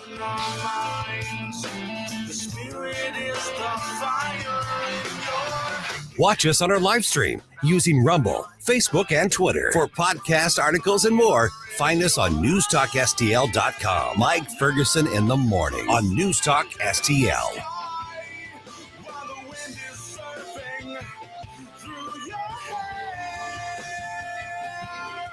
From the Michaels Flooring Outlet Traffic Center. This report is sponsored by Samsung Galaxy Z Fold 4. 55 northbound stop-and-go traffic between Butler Hill Road and 255 and slow from Bayless to Gasconade. Construction work has the roadway reduced to 2 lanes. 270 northbound is slow 55 to Gravois and heavy traffic Doherty Ferry to 40. And 170 northbound between Page and the Rock Road. Construction work has the right lane closed until about 1 p.m. this afternoon. Galaxy Z Fold 4 is here to change the way you get things done. Now you can browse social media while tuning into a video call. And with the expansive foldable screen, you can use up to 3 apps at the same time. Visit Samsung.com today to order your Galaxy Z Fold 4. I'm Kat from the News Talk STL Traffic Center. The Vic Porcelli Show. Washington, D.C. Mayor Muriel Bowser is giving black students 0 options if they're not vaccinated. Douglas Blair from the Daily Signal will explain Monday at 9:25. Weekday mornings at 9 on News Talk STL. If you're concerned about the current market and the 40-year record high inflation that we're seeing, you're not alone. Credit card usage skyrocketing and at record highs, savings rates plunging. It's 100% certainty that you're in recession now. The good news is, for decades, Steve All and his team have been helping people just like you protect and grow your income. And most importantly, not run out of money. My clients that are currently sitting there on guaranteed incomes, they're not really worried about what's happening in the market. So they're more at peace because every month that paycheck comes in. Call Steve today for your customized market protection plan, 636-230-8824. That's 636-230-8824. Or visit yourmoneymattersstl.com. Investment advisory services offered through Retirement Wealth Advisors, LLC. By contacting us, you may be provided with information about insurance products, including annuities. Licensed in Missouri and Illinois. The Range St. Louis West is Missouri's best indoor shooting range. With 20 climate-controlled lanes, over 70 firearms available to rent, and the best staff in the business, you're guaranteed to enjoy every minute of your time with us. Our impressive showroom is full of the latest and greatest offerings from the best manufacturers in the business. Need an optic, spare magazines, holster, or any other accessory? Let our professional staff help you find exactly what you need and get it installed for you. Mention you heard us on Newstalk STL and save $100 on your membership and enjoy even more goodies. The Range St. Louis West. Are you ready? Welcome home to St. Louis's new choice for conservative talk. Something that you just don't hear anywhere else. The latest climate report. President Joe Biden has tested positive for COVID. The inflation fire continues. This is News Talk STL.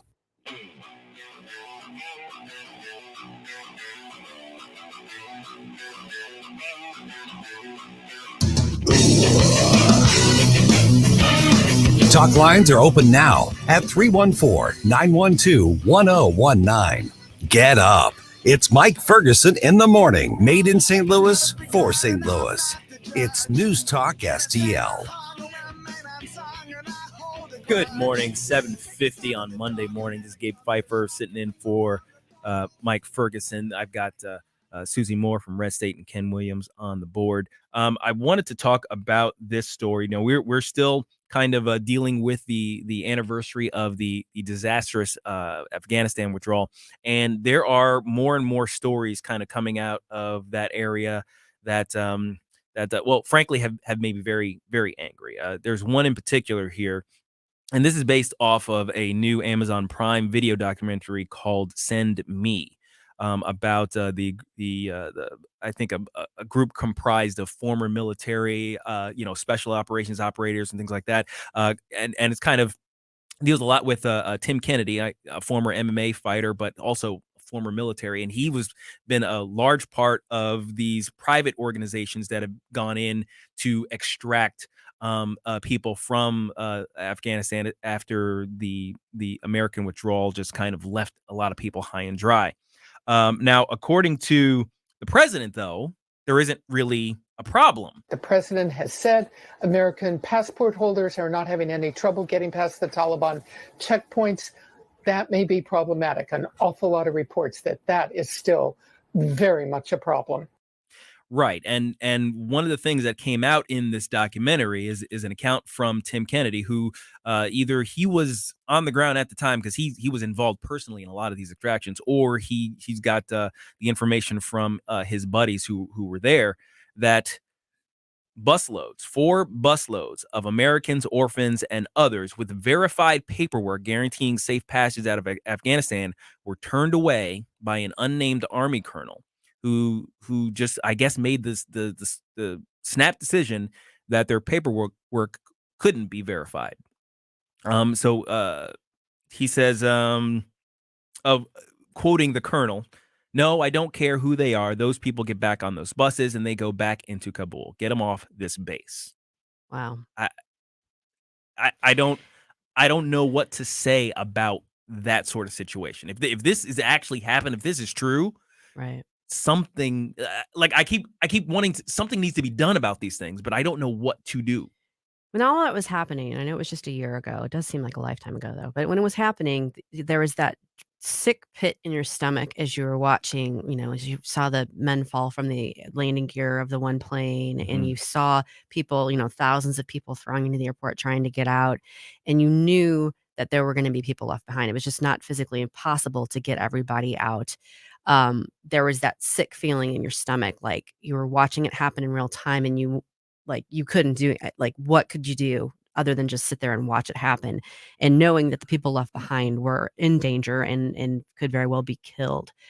We broke a story in October of last year at Red State about a major general who, the story was, and this was verified and backed up by a number of different accounts, the last plane out of Afghanistan was a C-17, and there were 50 people on that flight, and he had them ordered off that flight. And so that there was like a war trophy. There was like a specific vehicle that they wanted to bring back. And supposedly he wanted that on that flight. So he had the people kicked off the flight. Now, we caught a lot of heat for that, but it was well documented that this was done. And again, if that happened, you've got somebody making a decision, someone in power making a decision, a life or death decision about other people for I don't know. I don't know how you justify that. This is a big problem that I have is when you have people like Biden or this general, making decisions that are life and death. And Biden even said himself, he said, no, anybody who wants to leave can leave. Anybody and I'm talking about at the time, a year ago, he said, no, we're fine. Anybody who wanted to leave can leave. And that's not true. That wasn't true then. And he knew it wasn't true. And he still claimed it. He had Jen Psaki talking about it, and it was just a lie. Yeah. Yeah. And it's maddening. I don't know. It was such a, it didn't have to be that way. That's the thing that's so maddening in all of it. It was just, one failure after another. And it's just, the plan Trump originally had was, yes, Trump did not want to be there. I mean, he's not a wartime president. He didn't. All of us wanted our troops to come home. Everybody did at that point. Yeah, at that point. At that we were point. done. But what Trump wanted to do was keep the airport there, keep the military there to protect that airport and to protect the people that were there until they were completely out, whoever wanted to leave. This could have been a protracted program. It wasn't going to be, they were going to leave. And Biden said, well, he had to get out by May. No, you've never stuck to anything Trump wanted to do except this. Right. So, Yeah. And another quote from this documentary, I'm not sure if it was from the documentary or for an interview after, but the former Force Recon Marine Chad Robichaud, who was also another member of that elite evacuation team, just basically private individuals getting together because they had the skills to do essentially what our military was refusing to do under orders at the time. He said that this particular colonel who had sent away these 4 busloads of people essentially just killed the group by sending them back out of the airport in view of the Taliban. Now, keep in mind, the way this proceeded was they had made it through all of the checkpoints. The Taliban controlled the airport at this time, but were allowing us to do some things here and there. Temporarily. Yeah. Right. So these 4 busloads had entered the airport with the intention of all these people getting on a U.S. plane and leaving. That was what was supposed to happen. They got through the checkpoint. They were on the tarmac, essentially. They were on the airport grounds. The colonel turns them around. So now they're sent back out the gate. Yeah. By the same Taliban who let them in. To the wolves. To the wolves. The Taliban in full view knew these people were collaborators. These people were Americans, maybe. These people were people who we could possibly kidnap and get money for. And now they're coming back to us. That's what happened on that tarmac, and that it's unfathomable. And what gets me is that there's nobody who's going to really pay for this. That documentary's on Amazon Prime. Yes, it's Amazon Prime. So it's called Send Me. Yes. So that's where we are right now. I don't know. No, I just I don't know who's accountable. I mean, the only thing I could think of, it goes back to the policies of the Biden administration. Well, it does. He was in charge, and he was the one who directed it. Definitely the overall failure, for sure. This particular individual decision, it would go back to the colonel that made the decision, and whether or not there could be any military repercussions for it, I think depends on what is done from their investigatory standpoint. But I don't know. Without watching the movie, it's hard to know exactly. And to me, this stands in relief, stark relief with all of the corruption that we've got going on here. So it's tough to swallow. So keep it locked here. We've got Dick Morris right after the break. 1019 94.1 News Talk STL. Selling your St. Louis area home is a big deal. It's one of the biggest financial transactions you will ever make. In St. Louis, call Gloria Liu with Your Home Sold Guaranteed Realty. That's Gloria Liu with Your Home Sold Guaranteed Realty. She'll do a great job for you. Gloria has mastered the home selling process to help you maximize the sale of your home in this crazy seller's market.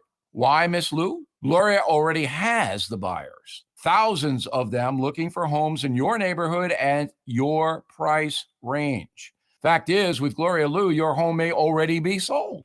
And while most agents make big promises, Gloria will sell your home at the agreed price and time frame, or she will buy it, guaranteed in writing. So please call Gloria Lou today, 314-325-6888, 314-325-6888, or visit GloriaHasTheBuyers.com, GloriaHasTheBuyers.com. Newstalk STL is proud to have Doug Voss of Safe Money Radio as part of our lineup each week. Doug has been a staple on St. Louis radio for many years as one of the leading financial experts in the area. Doug and Safe Money Radio is on 3 times every weekend, but in case you miss anything, you can check it all out at DougVossSafeMoneyRadio.com or call 844-676-SAFE. That's 844-676-7233. Doug Voss is a registered representative. Securities offered through DHL Securities, LLLP. Member FINRA and SIPC. KLGY HD3 Clayton, K270BW Belfast, KNBS Bowling Green. This is News Talk STL at 1019, 94.1, and always streaming at NewstalkSTL.com. Breaking news this hour from townhall.com. I'm Rich Thomason. The mission has been scrubbed. NASA has called off today's planned test launch of its Artemis 1 moon rocket and capsule. There's an issue involving the engine that will be subject to troubleshooting. Earlier, it was a hydrogen leak that stopped the countdown clock for a time, and NASA's Darrell Nail says that wasn't the only glitch that cropped up. The team has been working to catch up after a roughly 47-minute delay due to weather. Right around midnight, we had storms offshore with lightning inside, and that violated a constraint for weather to begin tanking. Once it does take place, this will be an unmanned mission, but correspondent Marcia Dunn says if all goes well, the next flight in 2024 would include astronauts. That would set the stage for the big deal in 2025, as early as 2025, when NASA would attempt to land 2 astronauts on the moon, including the first woman to walk on the moon. And the next launch opportunity will come at 12:48 Eastern Time on Friday afternoon. A team of UN nuclear experts hoping to gain access to a Russian-occupied power plant in Ukraine in the coming days. The head of the UN's Atomic Watchdog Agency says a long-awaited mission to the plant is now on its way. The BBC's Hugo Bishega is in Kiev. For weeks, Russia and Ukraine have traded accusations about who's to blame for shelling the station, raising fears of a possible catastrophe. Ukraine says Russia has turned the site into a military base, using it as a shield to launch attacks. Russia rejects the accusations and says its troops are there protecting the complex, which is Europe's largest nuclear power station. On Wall Street this morning, stock futures in the red. Dow futures down 228 points. NASDAQ futures off 120 points. More on these stories at townhall.com. Hello? Hey, stranger. Oh, hi. Thank goodness it's you. I was afraid to answer the phone. Why? What's up? The credit card companies are after me. They want me to make payments and the calls never stop. Ouch. Been there before, but I got help from Trinity Debt Management. Trinity? Yeah, I called and right away Trinity contacted my creditors and got my interest rates cut in half. They ended all the late fees and over-limit charges, and they stopped those annoying phone calls. Bet that was a relief. Yep. Then they put me on a plan that consolidated my bills into one easy monthly payment. That way, I paid off my debt fast while saving thousands. Nice. Trinity even showed me how to plan and meet a monthly budget. So now I'm debt-free for keeps. Wow. Do you still have their number? Sure. Here, write this down and call 1-800-990-6976. Can you repeat that? 1-800-990-6976. That's 1-800-990-6976. From the Michaels Flooring Outlet Traffic Center. This report is sponsored by Blindster. 55 northbound stop and go traffic Butler Hill Road to 270. And again, Bayless to Gasconade for construction work that has the roadway reduced to 2 lanes. 270 northbound jammed from 55 to Tesson Ferry and again from 44 to Manchester. 170 southbound slow Ladue to 40 and 40 westbound slow Hampton to McCausland. Do you need new blinds or shades? Blindster.com offers custom-made blinds, shades, and shutters shipped directly to you at prices less than big box retailers. Visit Blindster now through September 8th to save 50% off any order during their Labor Day sale. Blindster.com. I'm Kat from the News Talk STL Traffic Center. From the News Talk STL Weather Center. Very muggy start to the day. Temperatures in the 70s this morning and a few isolated showers south and east of St. Louis, but mainly dry, just very muggy. 91 degrees for the high today with scattered afternoon, evening, and overnight thunderstorms tonight. And some of those could be strong. It's a low risk. Lows in the low 70s tonight. Humidity going down tomorrow. Should be a nice day with sunshine in the afternoon and 87 degrees. I'm First Alert meteorologist Kent Earhart. This hour of News Talk STL brought to you by All Solutions Pest Control, 636-486-7888, or visit them at allsolutionspestcontrol.com. If a pest-free home is your goal, call All Solutions Pest Control. Life insurance is one of those things that just about everybody needs, but few people actually have. Hey, if you die unexpectedly without life insurance, guess what? You'll leave your family with even a bigger mess. Life insurance will help replace your family's income. It'll help cover burial expenses. Life insurance can even help pay off debt like credit cards and medical bills. Life insurance can even pay for college. And if you own a business and you die, life insurance can help your business from collapsing. It can even help cover estate taxes. Life insurance has never been more affordable and needed. Plus, you can always shop around even if you have a plan and save some money. So call the Life Insurance Quote Line right now for free pricing information. 800-979-3060. 800-979-3060. 800-979-3060. That's 800-979-3060. So many ways to listen to News Talk STL. Enable our Alexa skill. Hello. Hey, Alexa. Yes, I'm listening. Play News Talk STL. Welcome to News Talk STL, conservative talk radio for St. Louis.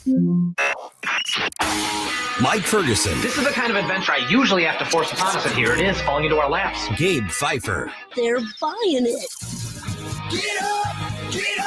Can't you hear the alarm? Get up, St. Louis. Why don't you pop a squat, son? Mike Ferguson in the morning on News Talk STL. Get up! Get up! This is your cousin Rob.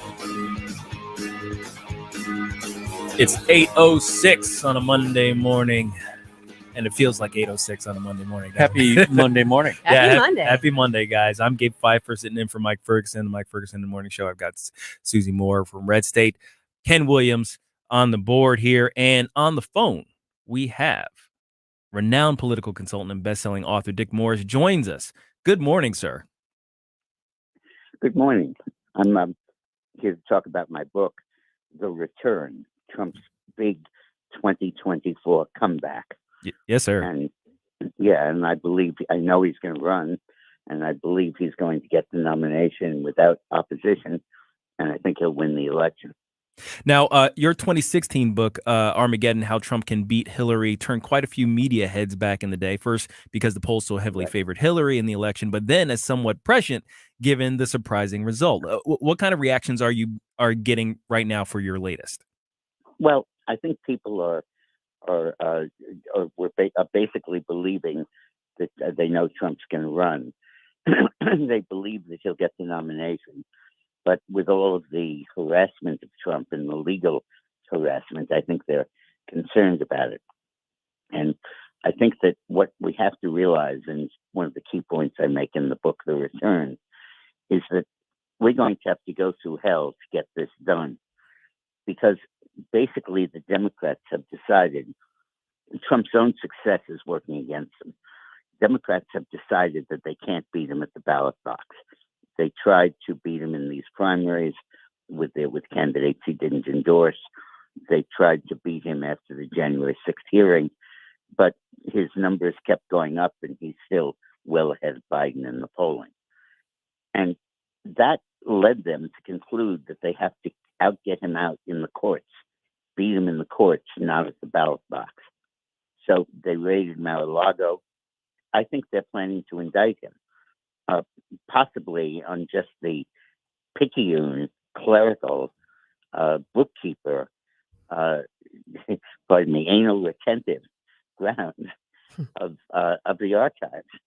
I mean, there's a kind of almost a fetish about making sure the documents are all there in order and all the T's are crossed, I's are dotted. There's no indication that there's any national security problem, and how could there be? He's Donald Trump. He had complete control over these secrets before he would have left the presidency. And what do you think now? He's going to call up Iran and say, "Hey guys, I have news for you at China." It's ridiculous. But the statute says that if you mishandle documents, you can be barred from holding public office. But again, that's not appropriate because the Constitution lists the qualifications for being president, and you can't supersede those with a statute. But there's a more basic point I want to make. The Republicans are making a mistake in their Senate races. That's one of the reasons they're lagging in a few of them. They are talking about concerns as opposed to issues. Issues win elections, concerns don't. I'm concerned about gas prices. Okay. The issue is, do you favor offshore drilling? Do you favor fracking? Do you want to open federal lands to oil exploration? Do you favor increased oil drilling? That's the issue. The concern is inflation. The issue is, did you vote for these spending bills? The concern is immigration. The issue is, do you favor catch and release? Do you favor remain in Mexico? Do you believe in deporting criminal aliens who committed murder and serious crimes while they're here? Those are the issues where Biden is on the wrong side and Republicans are on the right side. And Republicans need to start making those issues as opposed to just talking about high gas prices and high inflation and open borders. That's not going to hack it. You need issues where your opponent is on the wrong side. Mr. Morris, it sounds like you're saying, we really need to focus on not just identifying the problems, but suggesting what the solutions themselves could be and contrasting Right. those. And I know one of the premises of the return is that maybe Republicans need to take a page out of the Democratic playbook and start using some of their own tactics. What are some of those tactics that you think the Republicans could adopt that would be beneficial? The big one is that the Republicans insist that their voters get out of bed and dress warmly and go and wait online to vote in person. And the Democrats say, you don't got to do that. Just stay at home, watch TV. Your doorbell will ring and there'll be a friendly Democratic worker there with a ballot box and just fill it in and deposit it in the box. Republicans stress GOTV, get out the vote. But Democrats understood that home delivery beats eating out every time. Every pizza delivery boy knows that. So we Republicans brought out 11 million new people who had not voted before, who stood in line, put up with the dangers of getting COVID, although they turned out not to be significant, and voted. But the Democrats had 15 million more people who voted without bestirring themselves at all, without ever getting out the front door. And there's nothing magical about voting in person. And while we need to protect fraud, and we have ways of doing that, I'll get to that in a sec, the key thing is that we can't rely on the old strategy of drag them out to vote. We have to adjust to the era of voting at home. Now, we don't have to adjust to the era of ballot fraud. And the way we can stop that is that there is a court decision going up now called Moore v. Harper, in which the court is saying that the Constitution says the times, places, and manner of holding elections for Congress shall be determined by the state legislatures, not by the states, but by the legislatures. And there are a bunch of states, swing states, Pennsylvania, Michigan, Wisconsin, North Carolina, Minnesota, where the Republican legislature have passed laws that are basically foolproof in stopping ballot fraud. They're already in effect now in Georgia, Arizona, and Florida. They say no drop boxes, photo ID required, signature verification. But in those swing states, the Democratic governors have vetoed those bills, and they won't take effect. But when we win Moore v. Harper, which is coming up in September or October, and it looks like we're going to win that, the governor will have no role in vetoing those bills. They'll be veto-proof. Because the Constitution says only the legislature sets these requirements, not the governor. Good morning, Dick. This is Ken Williams. In addition to the Biden administration weaponizing the FBI and to make it almost illegal for Trump to run in 2024, they're also creating some type of, I guess, narrative by calling MAGA people semi-fascists. Is there a reason for them to be doing that regarding the upcoming election? Is it something to make people stay away from voting for Trump? Yeah, well, there is that rhetoric about white supremacy and neo-Nazis. Come on, put it in perspective. Neo-Nazis, white supremacists, a bunch of hairy, fat, bald guys in jail with covered in tattoos. Don't give me that white supremacism is a mass thing. What they are trying to do is weaponize the IRS and use the expansion of the IRS to intimidate people. And I write about this in my book. In Eastern Europe, they didn't send people to gulags anymore in the post-communist era. They hit them on tax evasion. And what is going to happen here is that the extra agents are not to target billionaires. They don't need 87,000 guys with guns to find tax shelters. They need a few good lawyers. What they need, what they're using them for, is 95% of all IRS audits are for people making less than $12,000 a year, less than $15,000. Excuse me, I got the stat wrong. Less than $25,000 a year in income. They're going after unreported income. So what they're going to do is to go to the home of every mom and pop store, every bodega, every waiter or waitress that works for tips, every solo entrepreneur, and say, hey, we went through your records and we watched your business. We photographed people going in and out of your store, and we believe you have underreported income, and we think we can prove it. And I think you reported your tips accurately. And they'll say, look, we can indict you because that's tax evasion. But you're a nice guy, and we think that you probably are honest. But what's that Trump sign doing out on your lawn? I mean, it's in your face. And they bumper sticker, that's not doing you any good either. And for God's sakes, don't let my boss know that you went to a Trump rally. He just goes ballistic when he hears that, and I don't know what he's going to do. So my message to you, taxpayer, is be careful. Be careful. Don't do anything in our face. Don't be provocative. Be careful. Keep your head down. And it's by that means of subtle intimidation that they plan to cow the Trump voters into silence. Very much like they did to the Tea Party in 2010, where they used audits and document requests and all of that to drive them out of business and force them all into bankruptcy. And it was never heard from as a political force after 2010 was over. Dick Morris, author of The Return, Trump's Big 2024 Comeback. That's a #1 bestseller. Hey, Dick, how can people get a hold of your book, and how can they find you on socials? I have not been banned yet. That's good. So you can find me on Amazon and on BarnesandNoble.com and in those hole in the wall that we used to go to called bookstores. I remember those. And it still exists. And so every day I do a video. I call it the Lunch Alert. I'm just about to tape it now. And it goes out to 250,000 people. So go to dickmorris.com and sign up, and I'll send it to you each morning. That's dickmorris.com. Return, Trump's Big 2024 Comeback. Thank you, sir. Thank you.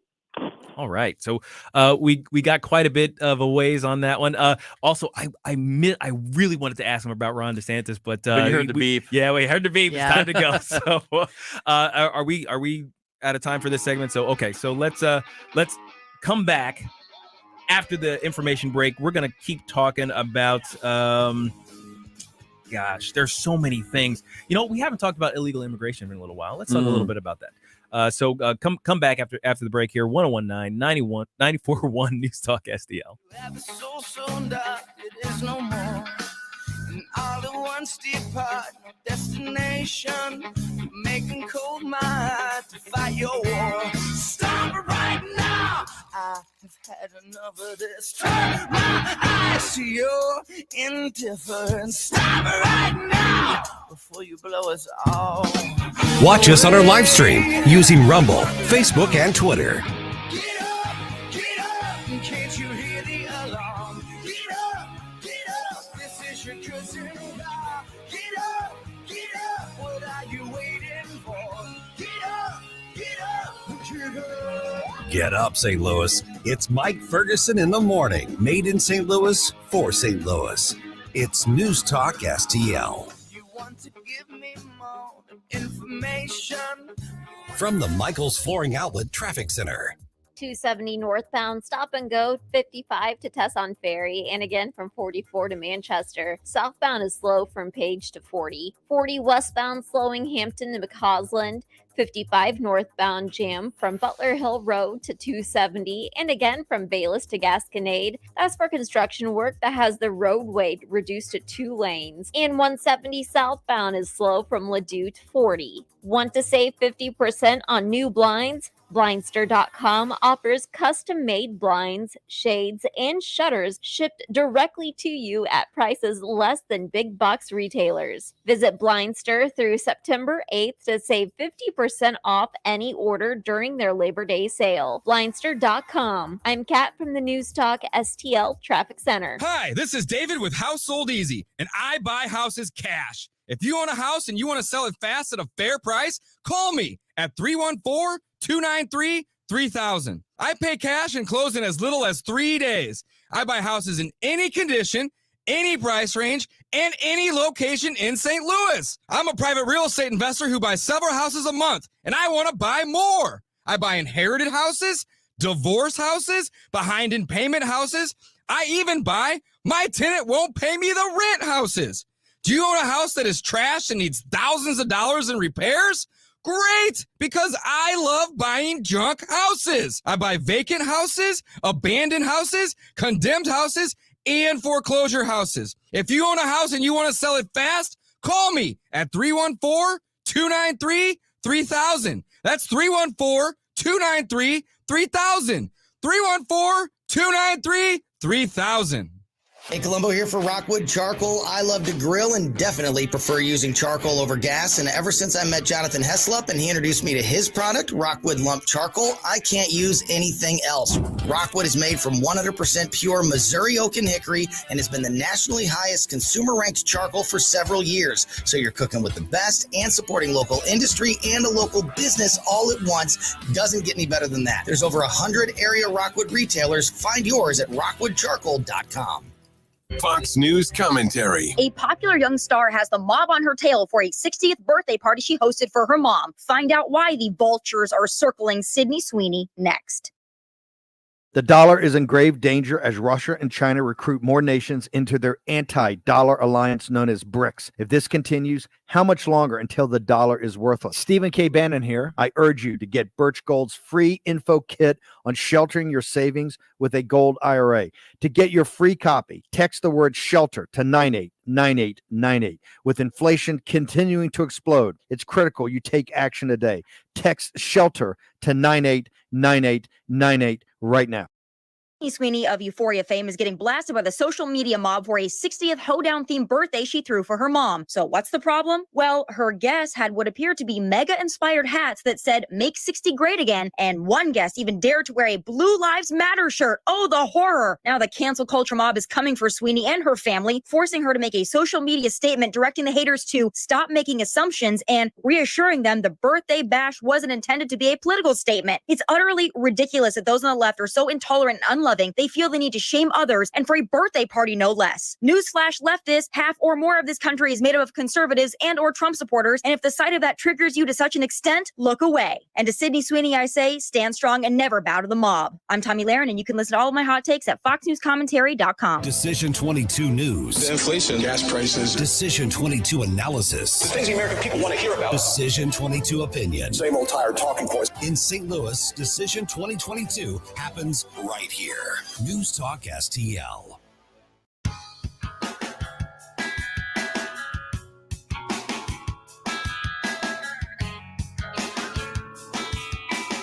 News, analysis, opinion.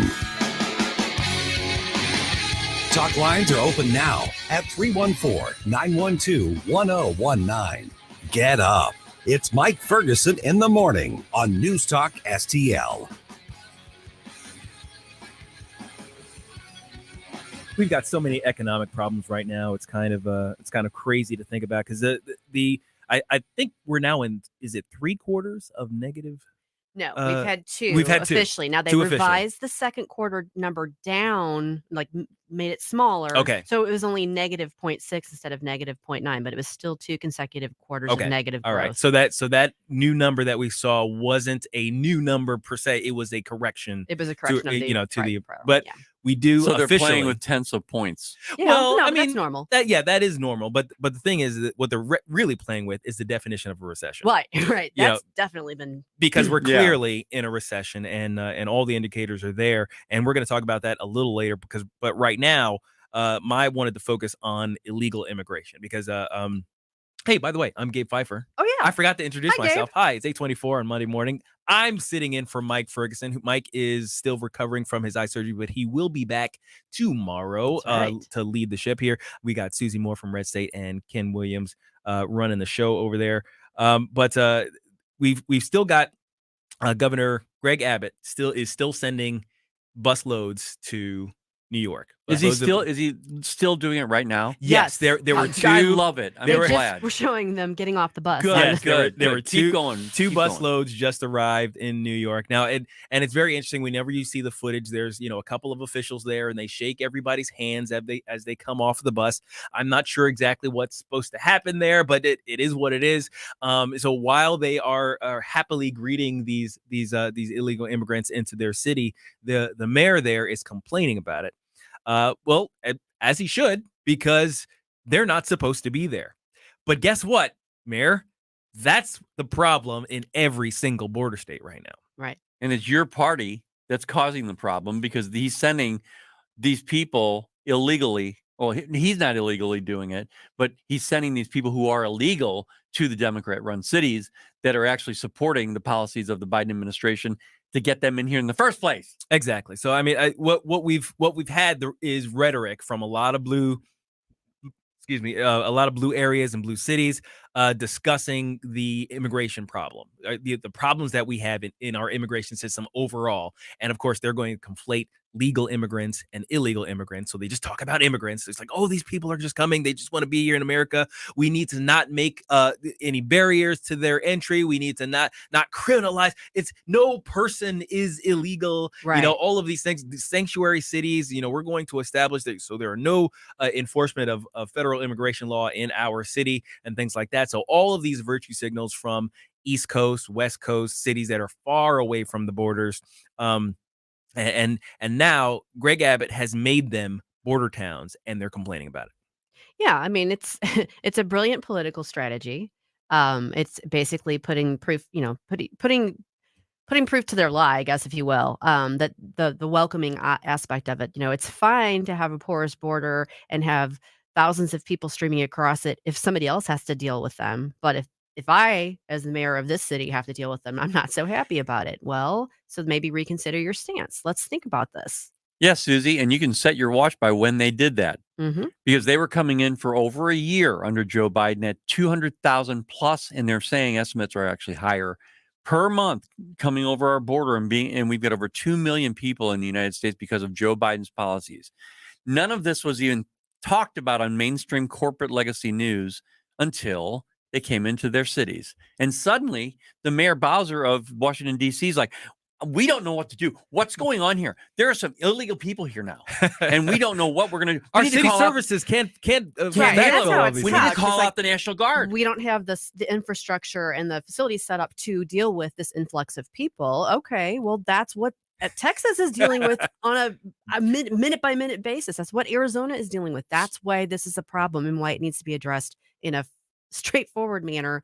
And we should have a non-porous border. Yeah. So then the mayor of New York, he says, well, we're going to send some people on a bus down to Texas, and we're going to go marching door to door and tell people, hey, you need to start voting this way because he's doing. You know what? I dare you. You go ahead down there and do that and see what happens. Knock because yourself out, what buddy. you're doing is illegal. Now, ultimately, the issue is a humanitarian one. Yeah. And really, that's kind of why we have the stance that we have. It's not. I mean, as much as it is a law and order thing, it's like, hey, as a nation, we need a border that we control as opposed to is controlled by other people or doesn't really exist on a functional basis. There's that aspect of it, national sovereignty. But on top of that, this type of stuff creates a humanitarian crisis. Oh, you want to cut 11? Let me grab that here real quick. Okay. Yeah, All right, here we go. If you've flown American Airlines or Southwest Airlines anywhere through the United States, there have been illegal immigrants who are on those planes. There is the Refugee Resettlement Office has been setting up all of this, but it's bigger than that. Joe Biden's border policy is subsidizing the drug cartels. The drug cartels are going to make $15 billion a year. And I don't hear Democrats complaining about migrants who are being trafficked into the United States by the drug cartels. I don't hear them complaining about the drug cartels making billions of dollars more per year. And I don't hear them complaining about the young girls who are being raped. And yes, I said raped in the journey of being trafficked by the drug cartels. It's wild how I'll say dispassionate the Democrats are when it comes to the crimes that are committed in the midst of this illegal immigration crisis. Right. They are so oblivious, or they simply just don't care that there are actual real human beings who are suffering because of illegal immigration, as opposed to whatever pie in the sky dream they have about people coming into the country illegally for the American dream, and it's all hunky dory as they do so. And they ignore it. They're ignoring what they would even bring it up when Trump was in office. They would bring it up on a daily basis. Hey, you're letting these people in.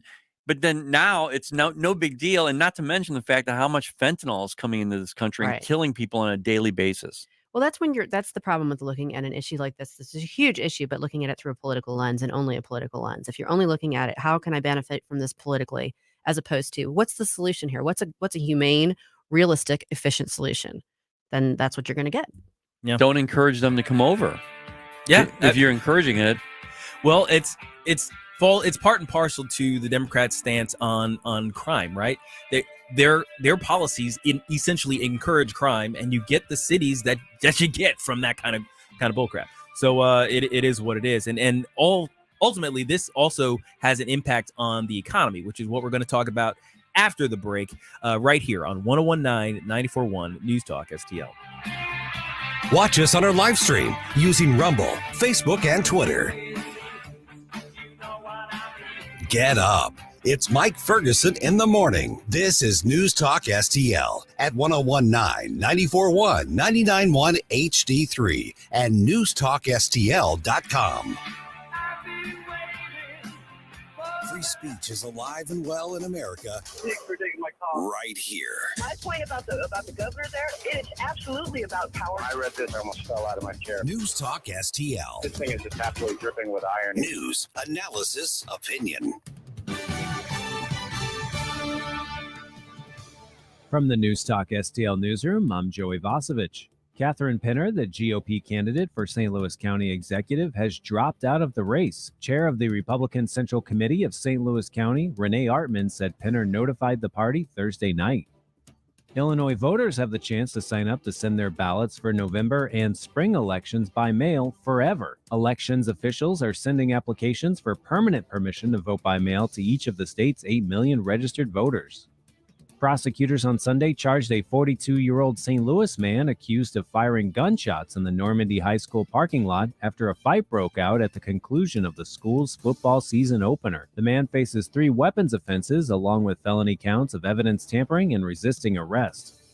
The North Riverfront biker bar and restaurant Shady Jack's Saloon closed Friday. Shady Jack's announced the closure Thursday on social media by saying a lack of help and Jack's health were both factors in this decision. And in sports, the Cardinals beat the Braves 6-3 at Busch last night after the start of the game was delayed an hour due to rain. Tyler O'Neill hit a 3-run homer in the 8th to break the 3-3 tie. The Cardinals now head to Cincinnati for a 3-game series against the Reds. Tonight's game is at 5:40 p.m. For in-depth coverage of these stories and more, go to NewstalkSTL.com.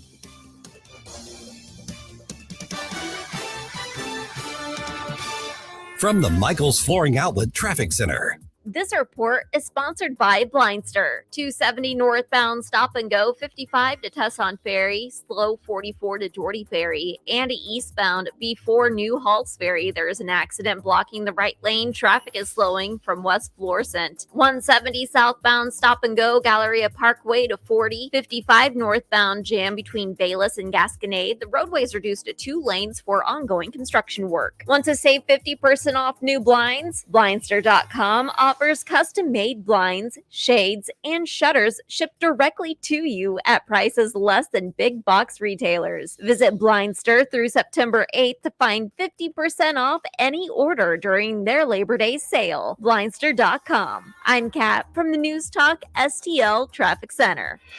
From the News Talk STL Weather Center. Very muggy start to the day. Temperatures in the 70s this morning and a few isolated showers south and east of St. Louis, but mainly dry, just very muggy. 91 degrees for the high today with scattered afternoon, evening, and overnight thunderstorms tonight. And some of those could be strong. It's a low risk. Lows in the low 70s tonight. Humidity going down tomorrow. Should be a nice day with sunshine in the afternoon and 87 degrees. I'm First Alert meteorologist Kent Earhart. Never paint again. This is Darren, owner of Rhino Shield. Want to eliminate painting your home, business, or church? Call the experts at Rhino Shield. Rhino Shield is a revolutionary ceramic wall coating to regular paint and vinyl. Perfect for aluminum, steel, unpainted brick, block, stucco, ephes, drive-it, cement board, and wood sidings. Rhino Shield eliminates wasting time and money painting year after year. Our ceramic coating deflects 90% of the sun's UV rays and 100% of the moisture. Our clients want affordable protection with the elimination of maintenance. Rhino Shield protects your biggest investment while maintaining your architectural features and gives you the curb appeal you deserve. Make your home great again by working with the Rhino Shield experts. A+ rated with the BBB. Call 877-25-RHINO, 877-25-RHINO, or 877-25rhino.com. See what we did there? Genius. Tell them, ladies. Go Rhino Shield. Never paint your house again. Rhino Shield. Adam, man, your aunt parties are the best. I mean, you always find the best kitchens with all the crumbs. That is why you always have a million aunts at your parties. Thanks, man. I love finding these homes to do this at. Oh, man, who just pulled up?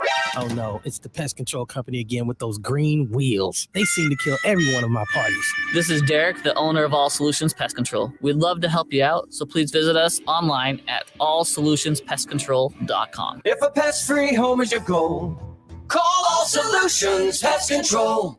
If you find yourself feeling out of place in the world, it's comforting to know conservative values haven't been abandoned everywhere. Thanks for being my voice in all this. This is News Talk STL. There are people out there that feel the way that I feel and say what I say. Welcome home.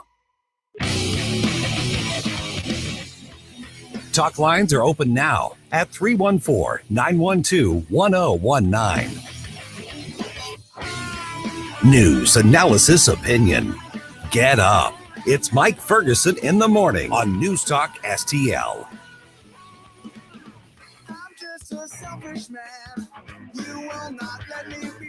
The former top Obama economic advisor, Jason Furman, had a long Twitter thread today. He blasted your plan. He called it highly problematic. He says it will encourage higher tuition in the future, encourage more borrowing.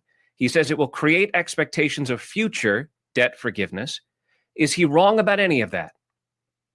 Oh, definitely. That was it. That was it. That was it. Well, yeah, he's wrong. Of course. I mean, even though it's been proven that every time the government steps in and tries to provide money to subsidize something, that you're encouraging necessarily the consumption of that thing, and with an expectation of more government bailouts. I mean, yeah, let's completely ignore the dozens of years of history on that, but he's just wrong, right? Well, okay. As an attorney, I want to jump in here. Yes. Because I wasn't expecting that to cut off the way it did. I was like, wait, are we done? Wait, what? What? So that was Education Secretary Miguel Cardona. Miguel Cardona.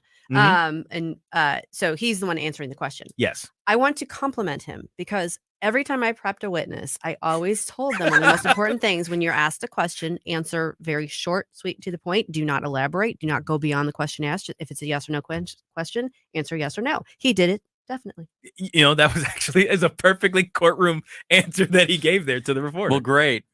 Yeah, exactly. So kudos to him for knowing how to answer a question if he's under oath and giving testimony. Well but done. for purposes of an interview, perhaps not. Now, he might be lying, but that was a real concise answer. Exactly. No, Yeah. I No, applaud it. he's absolutely lying. Well, either he's lying or he's dumb. Because I don't think he's dumb. Because that's Well, he's the the thing. Secretary of Education, so let's hope he's Well, not dumb. That makes me lean towards dumb. He's also the guy that in LA County, 50,000 children weren't starting school. They were actually not going to class the first day. And he was like, really? That's interesting. And he said, do you know why? And he's like, well, no, we have to look not into really. that. 50,000 in one city, one region. And yeah, he didn't know. Well, that makes me lean even more towards dumb. But but ultimately the issue at hand is that the Biden administration's policy is not hitting the way they expected. Like they I think the entire administration has been kind of caught off guard with the backlash that they're getting. I mean, it was the Obama administration economic advisor who tore him a new one on social media. Exactly. That's amazing. And of course, it's entirely factual. It's kind of weird when, you know, the broken clock on the left is right. You know, you're just like, okay, well, is this what? You know, you have to take a moment and kind of reset yourself. But here we are. I mean, the Biden administration's plan here to forgive debt, which some groups have estimated will cost about $600 billion. There's one group, I think it was a university actually study that suggested it could cost $1 trillion. Oh, what's $1 trillion over 10 years? $1 Trillion trillion. Trillion there. You know what that means to me these days? It's just it's digital currency. It's digital. It's just numbers. Yeah, the money that doesn't exist. Exactly. And now, of course, the problem is when because we exist on a fiat currency, when the government does this, when they simply make up money that doesn't really exist, it ends up becoming inflation. And we know just from experience that transitory, Gabe. It's just transitory. That inflation is a tax on all of us. It's the hidden tax that simply exists in the market. And the benefit to the government, of course, is that they don't have to call it a tax. Mm-hmm. They didn't have to vote on a tax to pay for this bailout. Mm-hmm. The Biden administration didn't even put legislation for it to begin with. So he did this essentially illegally. But you know, a phone and a pen. But in doing so, he appropriated money from us. He's going to appropriate money for us. He's going to try to.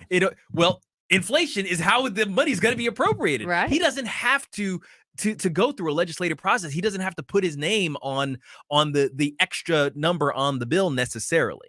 Now, of course, I think the public's getting a little more savvy to this, and I hope upon hope that we can kind of reverse course here. But I don't know. The closest thing humanity has to reaching immortality is a government program. Money is so magical these days with the government. They can just spend it in bucket loads, you know. And you know what I want to do? I want to walk up to the deficit clock one day and look around, and then hit a button and reset it. I mean, because then it's all digital, right? It doesn't mean anything, right? And suddenly we just don't owe any money anymore. Sure. Yeah, I mean, why not? I mean, they're doing that for people, right? For individuals. Right. It's like, hey, you know what? Actually, you don't owe us Can we do that for like my credit card? Yeah, that's what I'm talking about, Susie. Right? Now, of course, there's a consequence here. The government interference actually has a real effect on the economy. Of course it does. And of course the companies, the people who kind of order the economy, who provide us jobs, and those jobs provide us salaries and benefits and all those things, they are going to necessarily respond. A new survey finds more than half of all major companies in the U.S. are planning layoffs in the coming months, while 52% are preparing for hiring freezes. 44% plan to rescind job offers. Fox Business correspondent Jackie DeAngelis joins us now. Jackie, great to see you. Good to see you. This is scary to hear because the one thing, and the White House likes to tout this, that has been holding out in this economy has been the jobs market. We've been able to see there's millions of open jobs out there. And if somebody wants a job, they can certainly go find one. Is that changing?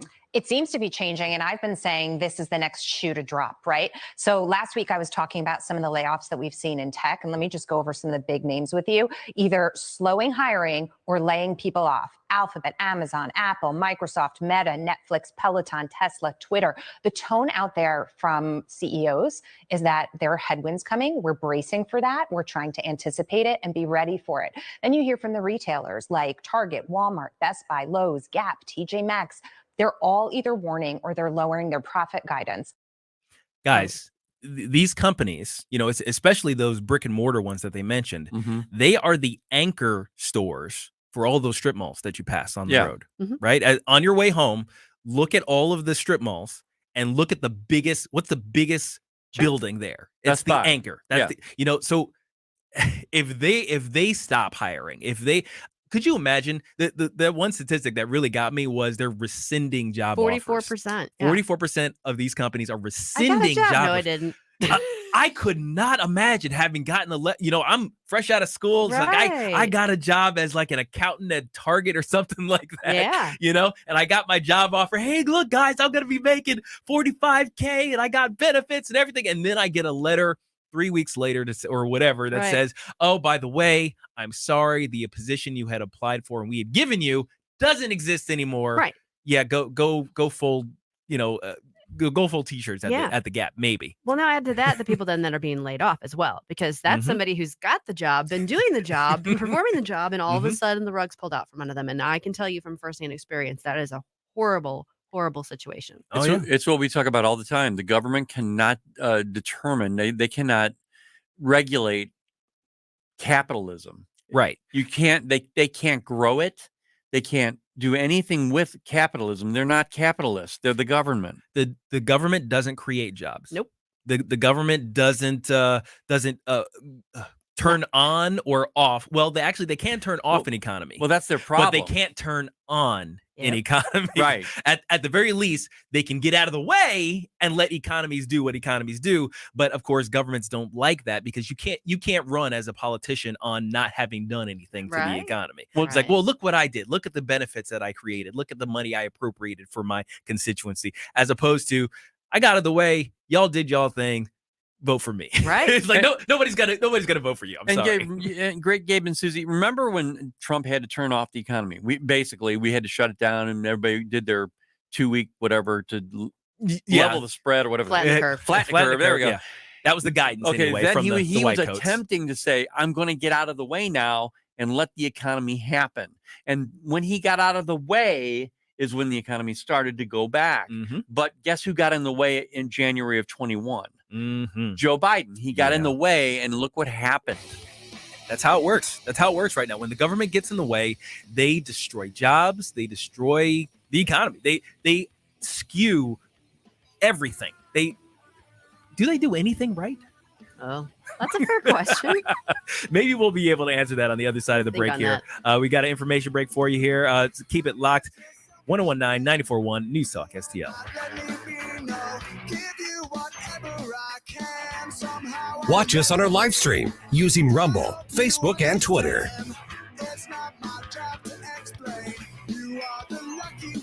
Get up. It's Mike Ferguson in the morning. This is News Talk STL at 1019, 94.1, 99.1 HD3 and newstalkstl.com. From the Michaels Flooring Outlet Traffic Center. This report is sponsored by Blindster. 55 northbound, stop and go Weber Road to Gasconade. The roadway is reduced to 2 lanes for ongoing construction work. 270 northbound before Gravois. There's an accident on the right shoulder. Traffic is jammed from 55. Also slow from 44 to Geordie Ferry. Eastbound before New Hallsbury Road. There's an accident blocking the right lane. Traffic is slowing from West Florissant. 40 westbound, stop and go traffic Hampton to Big Bend. And 170 is jammed from Brentwood to 40. Want to save 50% on new blinds? Blindster.com offers custom-made blinds, shades, and shutters shipped directly to you at prices less than big box retailers. Visit Blindster through September 8th to save 50% off any order during their Labor Day sale. Blindster.com. I'm Kat from the News Talk STL Traffic Center. Columbo and Katie. Where the heck did August go? This week we cross into September and hit the home stretch to the midterm elections. On Monday, we'll get you up to speed on all the latest news to start your week. Weekdays at 2 on Newstalk STL. Colombo here for Agers Heating and Air Conditioning. Putting an Agers system in our new home was our number one priority because Agers' number one priority is doing right by the customer. St. Louis weather is unpredictable, but no matter what's happening outside, having a new HVAC system from Agers will ensure your family is safe and comfortable inside. Whether you need repairs or replacement, Agers has you covered with the clarity and attention to detail your home deserves. Contact Agers now at 636-242-6515 or through their website, callagers.com. Packages start at $29.99 a month with signed agreement. Restrictions apply. Speak to a representative for complete offer details. See Vivint.com for license details. Terms and conditions apply. Homeowners, if you're looking for the best in home security and smart home technology at a price you can actually afford, we have great news. Now you can get Vivint's award-winning home security systems starting at about $1 a day. U.S. News and World Report has recognized Vivint as the best professionally installed home security system of 2022. And right now, you can get Vivint's home security technology for about $1 a day. Plus, get free professional installation from a licensed technician. Protect your home and loved ones for as low as $1 a day. Call right now for your free home security consultation. 800-561-3405. 800-561-3405. 800-561-3405. That's 800-561-3405. St. Louis's new choice for conservative talk. I don't believe the Democrats are stupid, but I think they don't care. Live and local. And embarrassed himself at that press conference. He's become kind of clownish, right? Do you think he's going to run? This is Newstalk STL. News, analysis, opinion. Like us on Facebook at Newstalk STL. When they caught me broken, I knew. Get up. It's Mike Ferguson in the morning, made in St. Louis for St. Louis. It's Newstalk STL.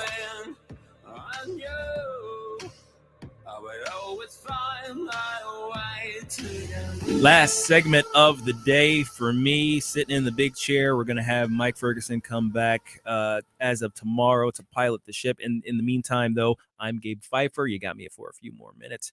And then we have got Susie Moore from Red State, Ken Williams, and Vic Porcelli, the man, the myth, the legend, has entered the studio. We'll be talking with him in just a minute or so. So we've covered a lot of ground today. We've gone international with our discussion about the horrible Afghanistan withdrawal. You know, we're still kind of dealing with that a year on, and learning new and horrific things that have come out of that whole debacle. Right. We've got our national news with all of you semi-fascists out there, and all the issues that you're dealing with. Quarter fascist. I'm a quarter fascist. Quarter fascist. Just saying. That's right. That's right. And I'm then full blown. You're full blown. We balance each other out, Ken. There you go. Yeah. Yeah.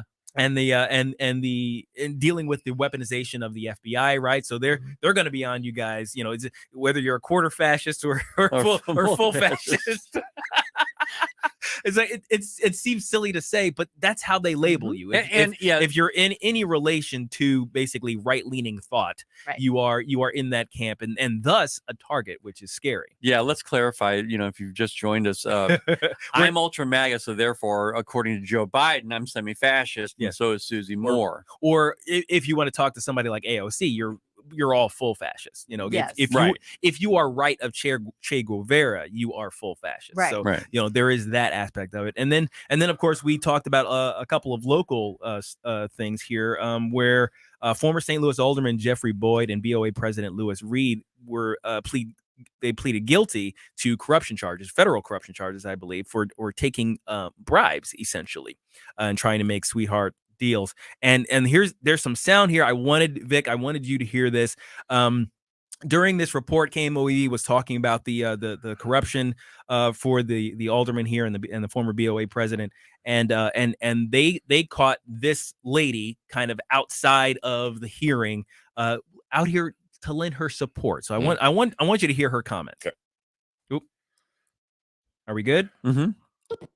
Their initial cases sent shockwaves through the city as many people wondered if other indictments were coming. But Terry Powers, a former ward committee woman and friend of Lewis Reed, said she attended today's hearing to show her support, hoping they don't end up in prison. The amount of financial gain for all three of these people is so minor. And I counterbalance that with the good that they've done and the skills, the talents, the knowledge that they've brought to their offices. So what do you think, Vic? All right. First of all, here we go. I get so thrown off and hard to hear exactly what's happening because it's hard for me sometimes to get past the news reporter cadence, you know? Oh, yeah. So they don't end up in prison. Nobody talks like that at the dinner table. Please pass the ketchup. And meanwhile, Vic's throwing the ketchup at him. Right. Bottle open to square up. I mean, what are you trying to support? Corruption? Is that your purpose, to be there to support corruption? If you're corrupt, you're corrupt. And it wasn't one guy; it was three or four. Three in this case. Yeah, three guys. In this case, yeah. So and 2 of them pleaded guilty. Yes. Right. So they pleaded guilty. What are you showing support for? You know? I did it. But Vic, they've done so much good though too. Ken, listen to me. Okay. I think they all need to go to prison. Okay. Yes. There you go. Two. Prison. So bad. It's so bad. Why are you so right about that? Why is it, why does it happen every? You're exactly right. It's like you know, everybody has this the newsman cadence. I need to work on my newsman cadence. Yeah, me too. Oh my gosh. So, but don't please. But it's people who are full of themselves, is what it is. Does it feel? It feels a little bit like that, right? It's like the vocal fry on NPR. Yeah. Same thing. It's the same thing. It is. Well, now we're moving into a section of our radio. Oh no! Now I'm wondering if my commentaries sound like that ever. Do I ever do the pregnant pause? No, I didn't know we were going to do this, so I would have brought in my sweaty balls. But if you told me in advance, I would have had some for you. You should always have those ready to go. That is one of the greatest bits. That's one of the greatest bits. You know what's great about it, Gabe? Is I guess it's I can't think of who it is. Molly Shannon. Molly Shannon. And anyway, but Another lady. The way they, because I listen to NPR all weekend just to bang my head against the window of my car. But the way their cadence and the way they speak is exactly the way they do it. Exactly. Oh yeah, and it's pretty crazy. But one of the things that gets me about that particular soundbite. No, you're good. One of the things that gets me about that particular soundbite is how it fits very much in line with the way the left seems to do with things. It's very much the work they did was the type of stuff I wanted to happen in the city. So it's okay if there was a little corruption along the way. It's very much an ends justify the means way of thinking about things. So this is how you want the city? Exactly. It's like well, first of all, you think they did good work looking at the city the way it is. Right. First of all, there's that. The city is going to sue Kia and Hyundai because so many of those cars were stolen. Like it's the car manufacturer's fault and not the car thieves. Are you serious? Yes, it was on the news this morning. Oh my god. Kia and Hyundai, you're in trouble. Can they get any dumber? Well, you just heard it. Well, that's a dangerous question. Yes. It's a dangerous question. The answer is yes. That's like asking. Is like you're like, well, it can't get any worse. Like, don't say those things. Don't say those. Right, I'm sorry. You're right. They can get dumber. So we need to not predict peak dumb because they're only going to find a new reserve, just like oil. If they ever bothered to drill for it. Fracking for dumbness. But I think we're coming up towards the end of the break here. Vic, you want to give us a little preview of what's coming up? Yep. Douglas Blair from the Heritage Foundation and the Daily Signal about Muriel Bowser over there in Washington, D.C. is not going to make any accommodations for kids who aren't vaccinated, so they just don't get educated. No virtual, no nothing. They don't get to get educated. At all. Nothing. Didn't they get COVID funds for that? Yeah, I don't know. Yeah, but they don't have a plan. Forget that. They don't have a plan. This is the one who wants 51st State. Oh, you my know. gosh. Virginia Kruta from the Daily Wire joins us at 10:05. And Dustin Rowe to talk about a great charity concert coming up in St. Louis. He'll actually be in studio. Vic, we love it. This has been the Mike Ferguson in the Morning Show. I've been Gabe Pfeiffer. It's been lovely to be with you guys today. And you've done such a good job. Stay with us for the Vic Purcelli Show. And you have a great day. 101.941 News Talk STL. Tim Jones and Chris Arps in the afternoon. Horace, should we be seeing you on Tucker or Laura Ingraham tonight? No, but you just missed me Friday night. I get called at the last minute, and they whisk me away, whatever the hot topics are. But it's almost as fun, but not as much as coming on your program. All right. Thank you, Horace. Appreciate it. Tim Jones and Chris Arps. Weekdays at 3:30 on News Talk STL. We are the NFHS. That stands for the National Federation of State High School Associations. But really, what we stand for, together with the MSHSAA, are the 171,000 high school sports and performing arts students in Missouri. And so we stand. We stand for the runners, debate team members, and basketball players. We stand for their coaches, officials, and adjudicators. We stand for the drummers, football players, and actors. We stand for the golfers, singers, and swimmers. We stand as the national leader and advocate for these essential activities and all who participate in them and make them possible, because it is our purpose to ensure that high school students get to play, perform, and compete together. To learn more about who we are and what we stand for, visit nfhs.org. KLGY HD3 Clayton K2